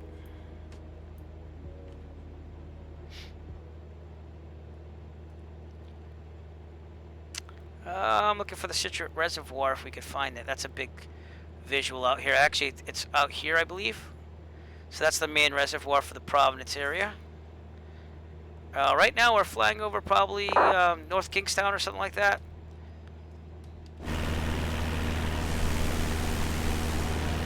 North Kingstown would probably be more over here, actually. But getting into Providence, we'll have Quonset out here, and this is Narragansett Bay. Newport, Rhode Island in the distance. Block Island would be out here. On a really clear day, you could usually see just a, yep, right there, Block Island. Which was my, I think, second or third flight as a private pilot in real life. And the first one where I experienced carb icing for real. And luckily knew how to deal with that. That was a scary moment, you know. First time with carb icing, so. And no personal flotation devices on board. It was in the 152, but only outranked by I was going to go get breakfast at Block Island, because this is pre-COVID, like by a couple months. And it was nice for the 15 minutes I spent there. I went in winter, so it was in December. And the restaurant was closed because they had a problem with the water pump or something there. But I plan on going back there hopefully this summer with my e-bike in the back, and I'm going to go bike around the island like I did with Martha's Vineyard this summer. But it was very, very scenic going in. It's really, really cool coming in. You have some like windmills offshore. It's very scenic when you get above it and everything. So it's really cool. It is very scenic. And again, I hope to go there with my e-bike on board, take it off, go run around the island like I did at Martha's Vineyard. That was probably one of the best tourist flights I took this summer. And we'll do that. Let me get back on track here, though. I'm a little bit south of the airport, which isn't terrible because I get to see it better. But TF Green State Airport out there in the distance. I do want to land there someday. I've said on the past, like, 2 streams, there's a Hooters right across the street. So I want to take some of my guy friends, get them in the plane, and we'll waste some bucks going into TF Green where the parking fees are probably the highest around here, other than Boston. And we'll cross the street after, go to Hooters, and come back. So it's all good. We'll have a reason to land at TF Green. And off our right here is Quonset. It's an ex-naval base. It still might be a naval base. I'm not positive on that. But the Seabees from World War II used to operate out of there. In fact, my grandfather, I think, worked on that base during World War II. So he was part of the Seabees. And Newport, Rhode Island, a great summer resort there. You have some beaches here. I actually got engaged at Second Beach, which I think is this one right here.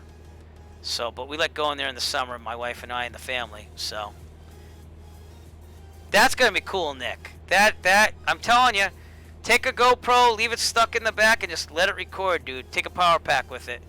Take the battery out. I wanna see pictures, and I wanna have some documented events during that, because that is cool, man. Take some pictures of the Cessna factory too. But Nick Reslow, real world pilot, everybody, studying to become an airline pilot, and is going to be flying out to the Cessna factory to pick up a 172 that his family has bought. So that is awesome.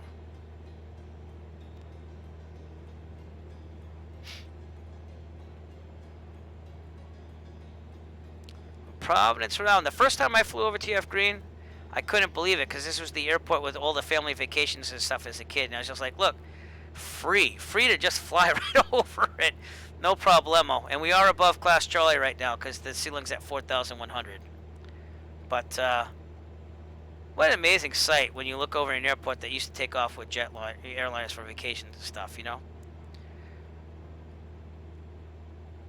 This right here is the train terminal, and that you can take a train from here all the way up to Boston. That was a new extension they put in a couple of years ago. And this is the connector between that and the train station. So this has changed a lot.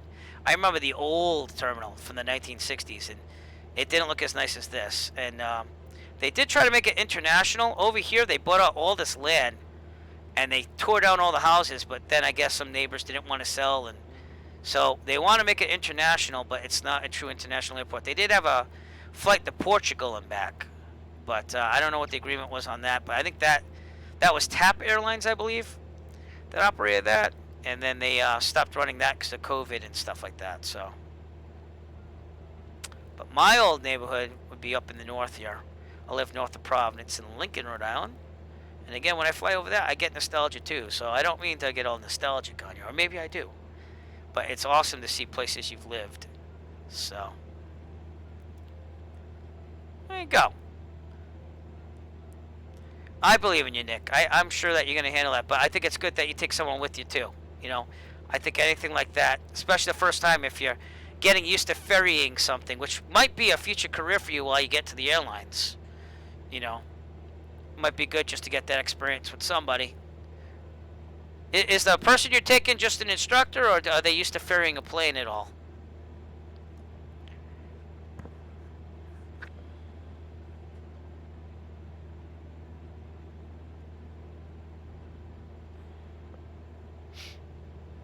Narragansett Bay. And again, Newport, Rhode Island. I landed there a couple flights ago. This is Bristol, Rhode Island. We have the Mount Hope Bridge somewhere. I think it's this one right here. And I didn't check my checkpoint, did I? Because that was Providence. So I got 38 minutes right now. So we're a little faster. I'll call 38. 38's fine. Should be at Taunton, which is the closest general aviation airport near my house in real life, where I would hopefully go if I ever bought a plane and hangar it there. But slowly saving up, and I got a more realistic idea of what it's going to cost. So yeah, but they're commercial. They'll be able to do it, right? They got all those hours. Hopefully they let you fly a lot, though, you know. Which I think they will, you know. So, I think that's the understanding, at least. Taunton in 9 minutes, so. And last time I went to Taunton, I actually took my e-bike from my house. Did about 25 miles round trip, to and fro. I actually used the motor on that one, though. And it was cool. It was cool to go to the airport and back. Get some exercise and do all this and that. And sadly, though, it's not a popular airport. They're getting a new administration building now. And again, I might be repeating myself, so I'm sorry if I'm repeating myself for some people out there that are watching another stream of mine. But they actually had a meeting about the funds for the administration building, and yet a council person also put on the agenda plans to close down the airport. Who the hell sees that on a town administration plan when they're voting on, like, giving funds for an administration building? I mean, seriously. So obviously they voted for the administration building, and they didn't even, I don't think they went a lot into talking about closing the airport. It's ridiculous. And from what I've heard, it's the management there. They're not very hospitable, and there's a lot of problems with things. They disrupt the businesses on field. It's all about what can you do for me and money. So I don't know. I'm gonna continue going to Plymouth no matter what. So yeah, that's cool. There's nothing wrong with that. So. You need anything, just let me know. And the fourth raid of the night, ladies and gentlemen.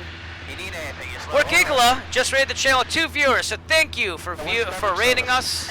Nice to have you here on the final couple legs of our flight tonight to Plymouth, Massachusetts from Bridgeport. But thank you and welcome to the stream, Worky GLA. Did I say that right, or is it Workigla? I don't know which one. I think it's Worky GLA though. Again, it's beautiful to fly here because you have the coast and the ocean and everything. And, This is crazy. This is crazy. This is crazy. Oh, Glasgow, I got it now. Yeah, cool. And Good Fixins thinks this is crazy. Hey, at least I'm not a schmuck. Hi, it's Husky 89er Hotel uniform, and the schmuck had landed on the taxi there. So even though we have Harrison with me tonight, he's not flying. So. I'm going to have to do another flight, though, from John Travolta's house in Ocala, Florida. We actually had a fly-in for the Virtual USA Flying Club.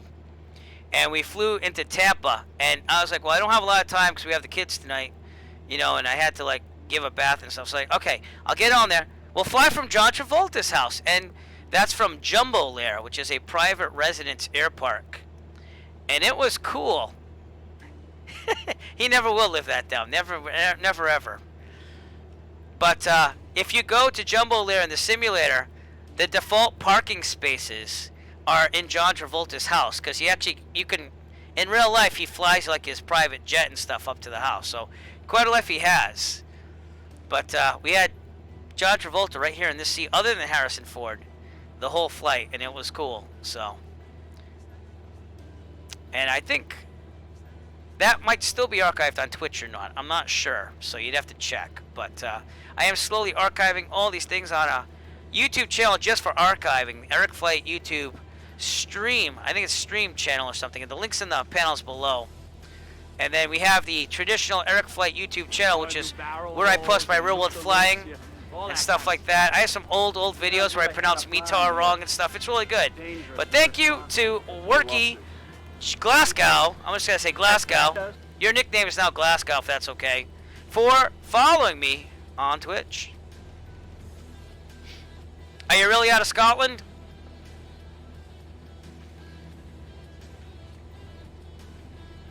What's the connection to Glasgow? That's what I'm asking. Alright, let's see. Taunton should be coming up pretty soon. That's what I was going to say. It's pretty late out there. But thank you for tuning in. I'm actually in one more leg of a flight series I started earlier. One more leg to go. I think I'm actually in Glasgow right now with the Cirrus. I did from Plymouth, Massachusetts across the Atlantic. And I was going to fly into Paris. But I have one more leg to go. And that's from Glasgow to Paris. And we did it in the Cirrus. So that was a pretty good flight. I still have to finish that, so. Oh, interesting. Oh, cool. That's awesome. And Nick, does that kind of rip you off on pilot and command hours? Yeah. Yep. I actually did a little flying with Sim Caesar on one of his streams where he was doing flights around that area. But I downloaded a bunch of scenery, too, freeware scenery, before I started doing the Cirrus flights. I have to do the same thing with France and England. But from what I saw, it looks really, really good. So, I've never been to Scotland or England yet. I've been to France and Spain. So, but from what I saw, it looked really, really good. So, all right, let's see how far left. That is Taunton right there, Taunton Municipal Airport, ladies and gentlemen. Tell because this is Lake Rico. I actually used to live 5 minutes up the road around here from the airport, but then I moved to my bigger house, so. Well, I'm glad because that could kind of be ripping you off on pilot and command time. I got 45 minutes, so we're about 2 minutes ahead of schedule here for my calculation. 2 minutes isn't that bad. It'd be worse if you're like 10 minutes and you didn't know where you were. And finally, we should be in Plymouth in about 6 minutes or so. So a little under an hour to get back to Plymouth from Bridgeport, Connecticut. And hopefully doing this flight for real. Let's see. If I take the 172p, which is VFR only, 125 an hour wet, figure about 300 something bucks to do this flight round trip in real life with that. A little bit more in the 172N, which is IFR certified, has the 530 in it, kind of like what you're seeing on screen right now. And that's $135 an hour wet, so it's not much difference. And the 172M has the 430, which is the little one below. And that's $135 also. The instrument rated ones are. So, yeah. So. Oh, cool. All right. Well, that's good because, you know, that's going to get you close to the 1500, you know. Now I'm trimming like no tomorrow. We're right over Assawamsett Pond.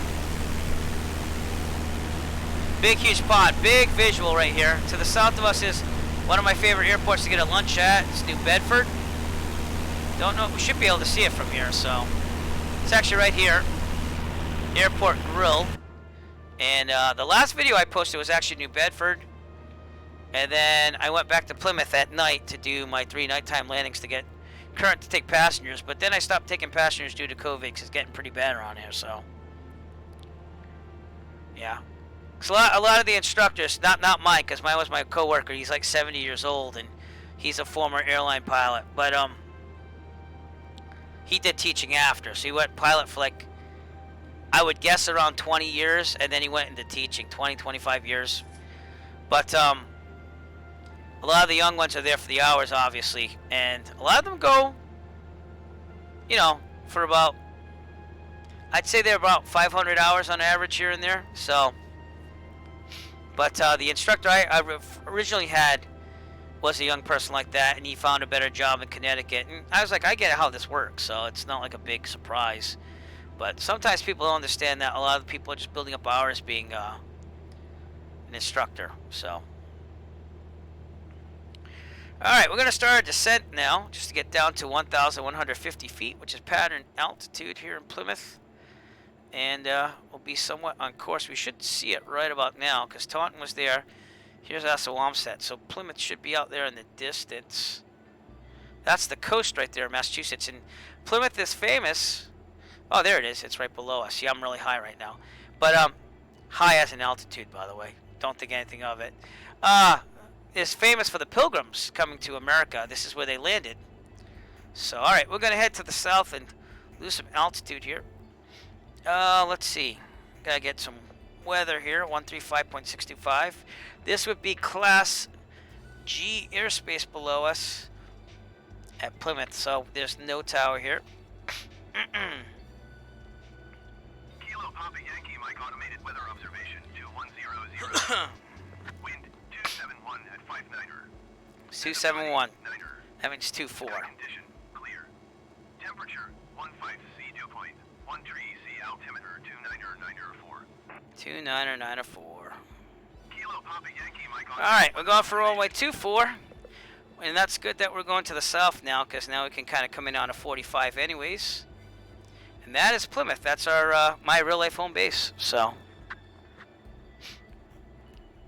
yeah, you gotta go where the money is for the hours too, because sometimes if you're at an airport where there's not a lot of business, you don't get as many students.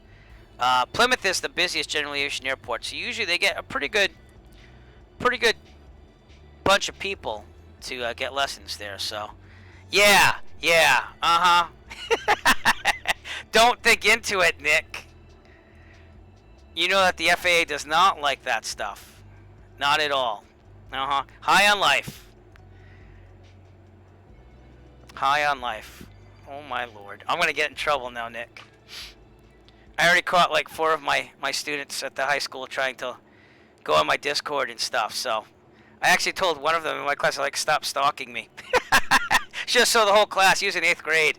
The whole class like, oh! And of course they're like, where is it? Where is it? I was like, you tell them, I know who it is. So we haven't had any problems, but it's just maintaining that professional relationship, you know, student teacher. So I had a senior say, hey, when I graduate, can I go up in an airplane with you? I was like, probably not. Probably not, because it wouldn't look good, you know. So I know you're pulling my leg.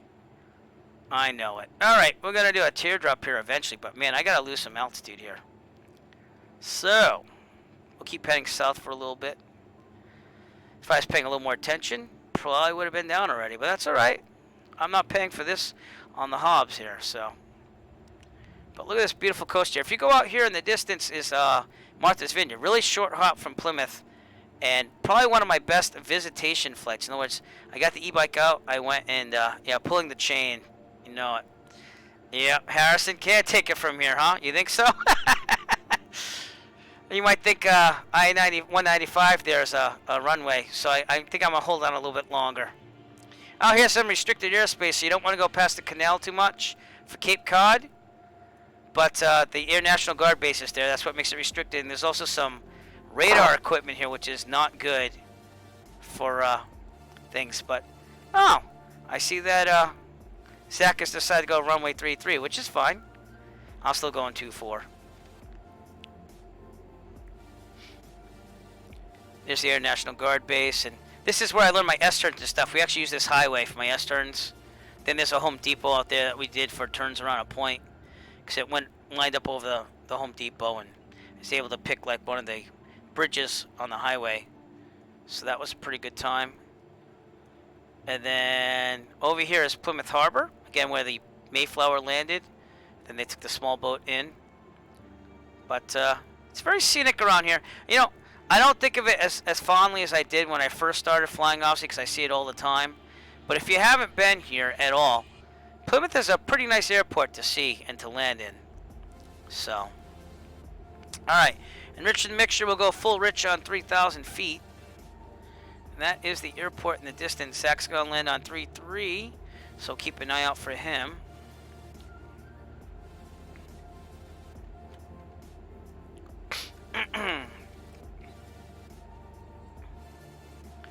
We'll also go a little lighter on the RPMs there. And here we go. No, Virginia was John Smith and stuff. They were the first colony. But the that was John Smith and stuff. It's like the movie Pocahontas, the Disney movie there. I think it was John Smith, right? That was the first colony, Jamestown. That was 1607, I believe. And Plymouth was the first permanent, real big colony up here, 1620. So it happens. Alright, so Zach's out there in the distance. You can see his nav lights if you're looking really close there. And we're going to go right in here and do a 45 left downwind. Full rich. We're down to 2,000. I want to be down to 1,150. Plymouth traffic, Cesar 9 Echo Foxtrot, 4 miles out on the 45 for runway 24, Plymouth.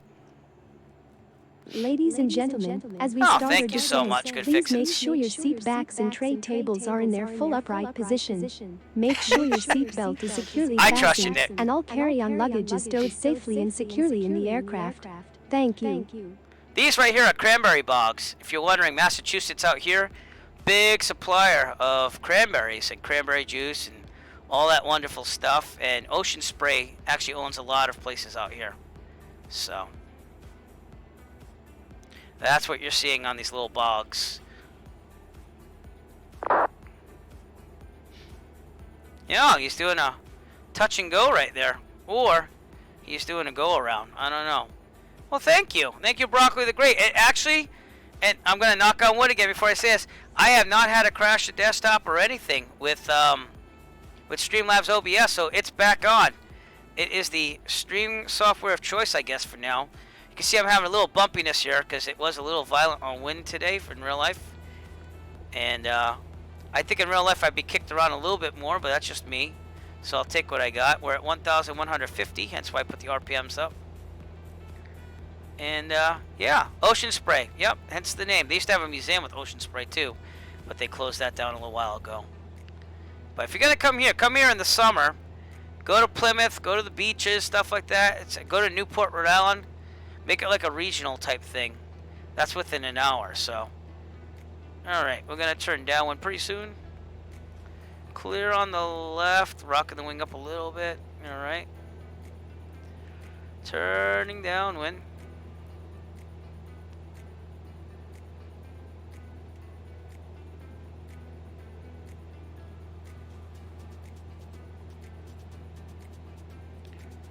We're a little close, but not that bad. Actually, I think we're pretty good. Plymouth traffic, Cesar 9 Echo Foxtrot, left, midfield, downwind, runway 24, full stop, Plymouth. Okay, we're beaming the numbers. Ooh, we're going really fast. Right about now, let's go to 1700. No carb heat on this one. Alright, 110 knots, 10 degrees of flaps. angle down. Yeah, you got it. You got it. Alright, usually I cross over here by extending the downwind slightly, so we're going to go past that pond. Should be about 80 knots as we head into this base here, so. Boy, those winds are rocking us a little bit, so that's pretty authentic.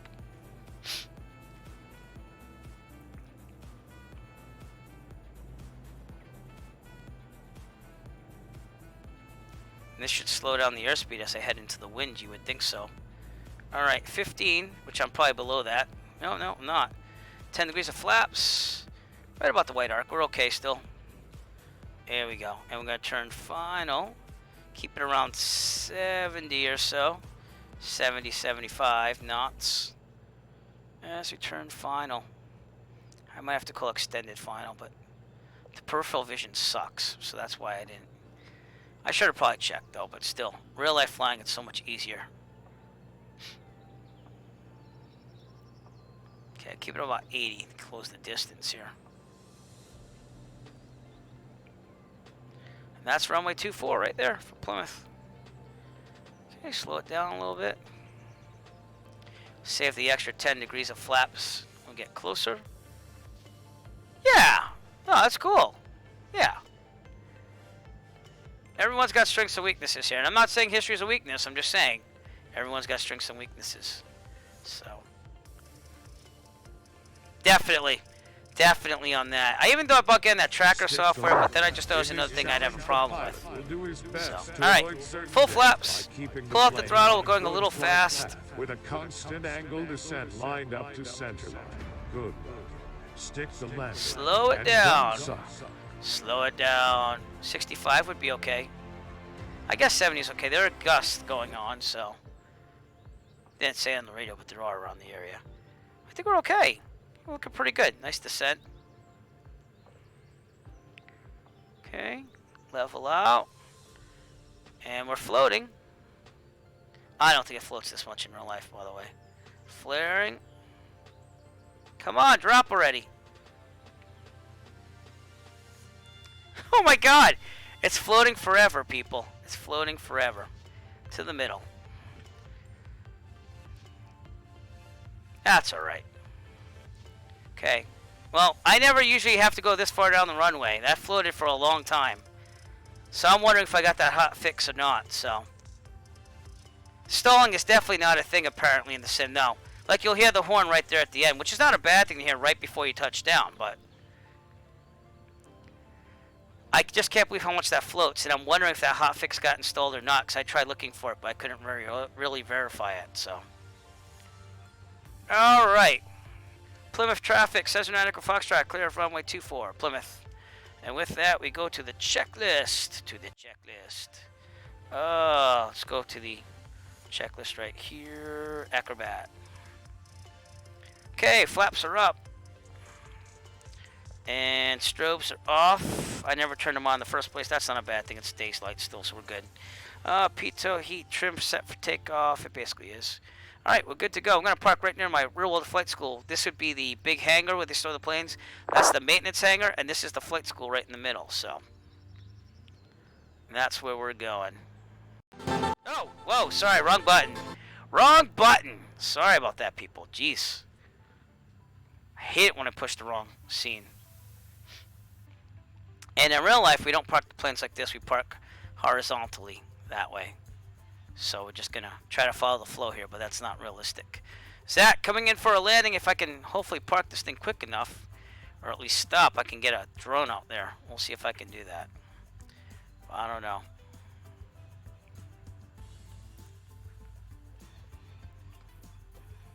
Okay, turn this puppy around. Maybe a little bit more this way, then turn around. Zach coming in for a landing. We'll stop it here and get the drone out. I'll keep the brakes on. And here we go. Faster, faster. Go with the first plane, by the way, because that's what he's actually flying. The other thing is model matching. But Zach is looking pretty good. And it looks like he's going to do a much better landing than me, which is awesome. Yeah, he touched down in the place that I would have liked to have touched down in. So nice job, Zach. Again, that airliner, that would be VATSIM model matching. So that's just what it does. That is model matching, following him around. He was escorted by an airliner, an Airbus it looks like, or maybe a 787, I don't know. He's got a puppy. It's following him around, little lost puppy. Wow. Alright, we're going to park near the flight school this way, because this is where I would be in real life, honestly, somewhere around here. And let's do the shutdown. Again, we'll go to the checklist. ELT verify silent. I've been monitoring that the whole flight, so we're good. Avionics going off. All lights except for beacon are going off.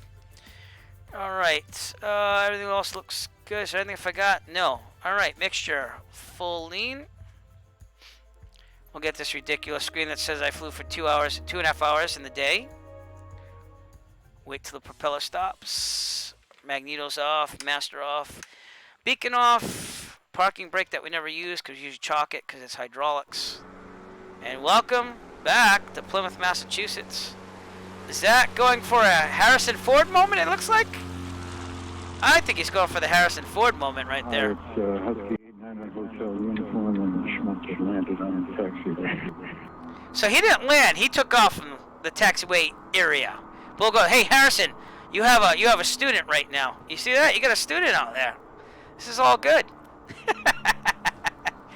But all right, I guess I could show you the grand tour of Plymouth again. So without further ado, we'll go to downtown Plymouth. I hope my sim doesn't crash at all, because sometimes you take the drone out and it does. But this looks pretty comparable to what it looks like in real life, honestly. We're going to go down to downtown Plymouth out here. Well, thank you. And Downwind Swift, thank you for coming out tonight. Really appreciate it. And I will hopefully be seeing more of your streams with VR coming up pretty soon. Remember to check out Downwind Sim, if I can ever spell your name right. Downwind Sim on Twitch for some VR flying action. And downtown Plymouth does look a lot like this. I'll do a little history lesson again. Over here, even though it's not really totally represented, this is the oldest street in America right here. This is Leyden Street, where the Pilgrims lived. And this is the old church/fort that they built. It's been rebuilt, obviously, since then. Over here is a burial ground. You'll see a lot of the Pilgrims buried there. And they also have unmarked graves here for the Pilgrims, because they wanted to bury the people they lost early so that anyone would not know how many people were left, and they wouldn't think of them as weak. This is the creek where they got their drinking water from, and it's also the place where they met the Wampanoag Indians in the area. And that's when they became good friends, and that's why we celebrate Thanksgiving to this day. This thing over here is actually a classical portico type thing in real life.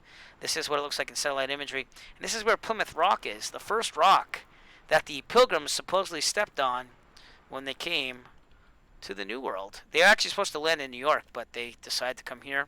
And they actually landed in Provincetown, which is across right over there. They landed there first, and then they left for there to Plymouth. So, but it's a very cool place to come during the summer for a couple days. So, good night, Downwind Sim, and we'll see ya. Thank you for coming out once again. And that's pretty much Plymouth in a nutshell. I mean, they have a nice area where you can walk down during the summer. Over here, they don't show it in the sim, but there's actually a mock-up of the Mayflower that you can actually tour. It's a real ship. And here's a nice place to take the kids. It's like a water park and stuff, so that's pretty cool. But yeah, it's really much known for the Pilgrims and the Native Americans.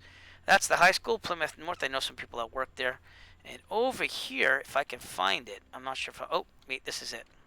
Over here, this is called Plymouth Plantation. And this is a recreation of what it looked like back in the Pilgrim days. This is that fort I was talking about, church/fort. This would be the Pilgrim settlements. They actually did a recreation. They have actors and actresses over there, and this is the parking lot for it. And somewhere around here, they have the Native American village, so they can show you what it looks like when the Wampanoag were there. They have like is it Weetus and stuff? But I remember going there on some field trips. It's actually pretty cool. They do like a Thanksgiving Day thing. Again, non-COVID times where you could eat like a Pilgrim in Native American, I guess. Never did that, but it's there. And then the airport right here. Out in the distance, you have Cape Cod. Very ritzy place, but it's really cool to fly to the different destinations here. I flew right across the harbor to Provincetown. That I don't think I got video of because the video camera quit on me and it just didn't come out right. But that's the first trip I took with the e-bike, and I went all the way down to the Pilgrim Monument, which is a major sightseeing thing from the USA update that Microsoft did. Hopefully this doesn't crash. I don't think it will. But over here, they have the monument to the pilgrims that landed here in Provincetown first. Downtown's over here, and if it loads, oh, there it is.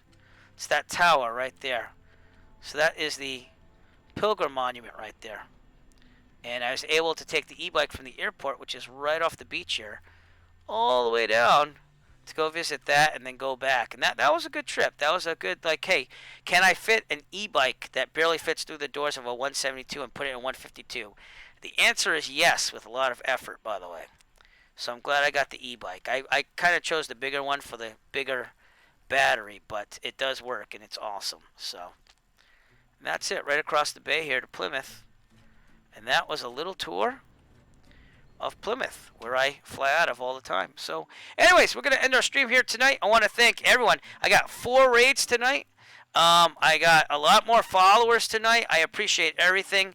If I could remember all your names, I would actually say them right now, and I'd have to go back in the chat. So I have to start writing these things down. So we're starting to get more and more. I appreciate all the support, everyone that came out tonight.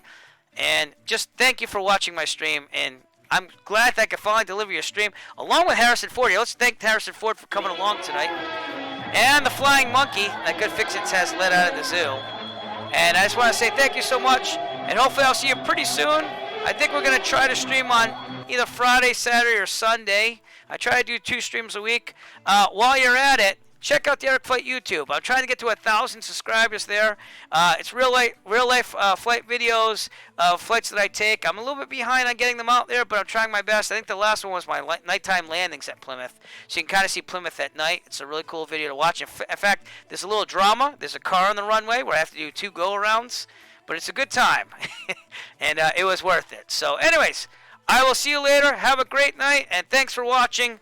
And I will be rating some stream as soon as I find one. So I will see you. Have a great night. And hopefully stick around for the raid.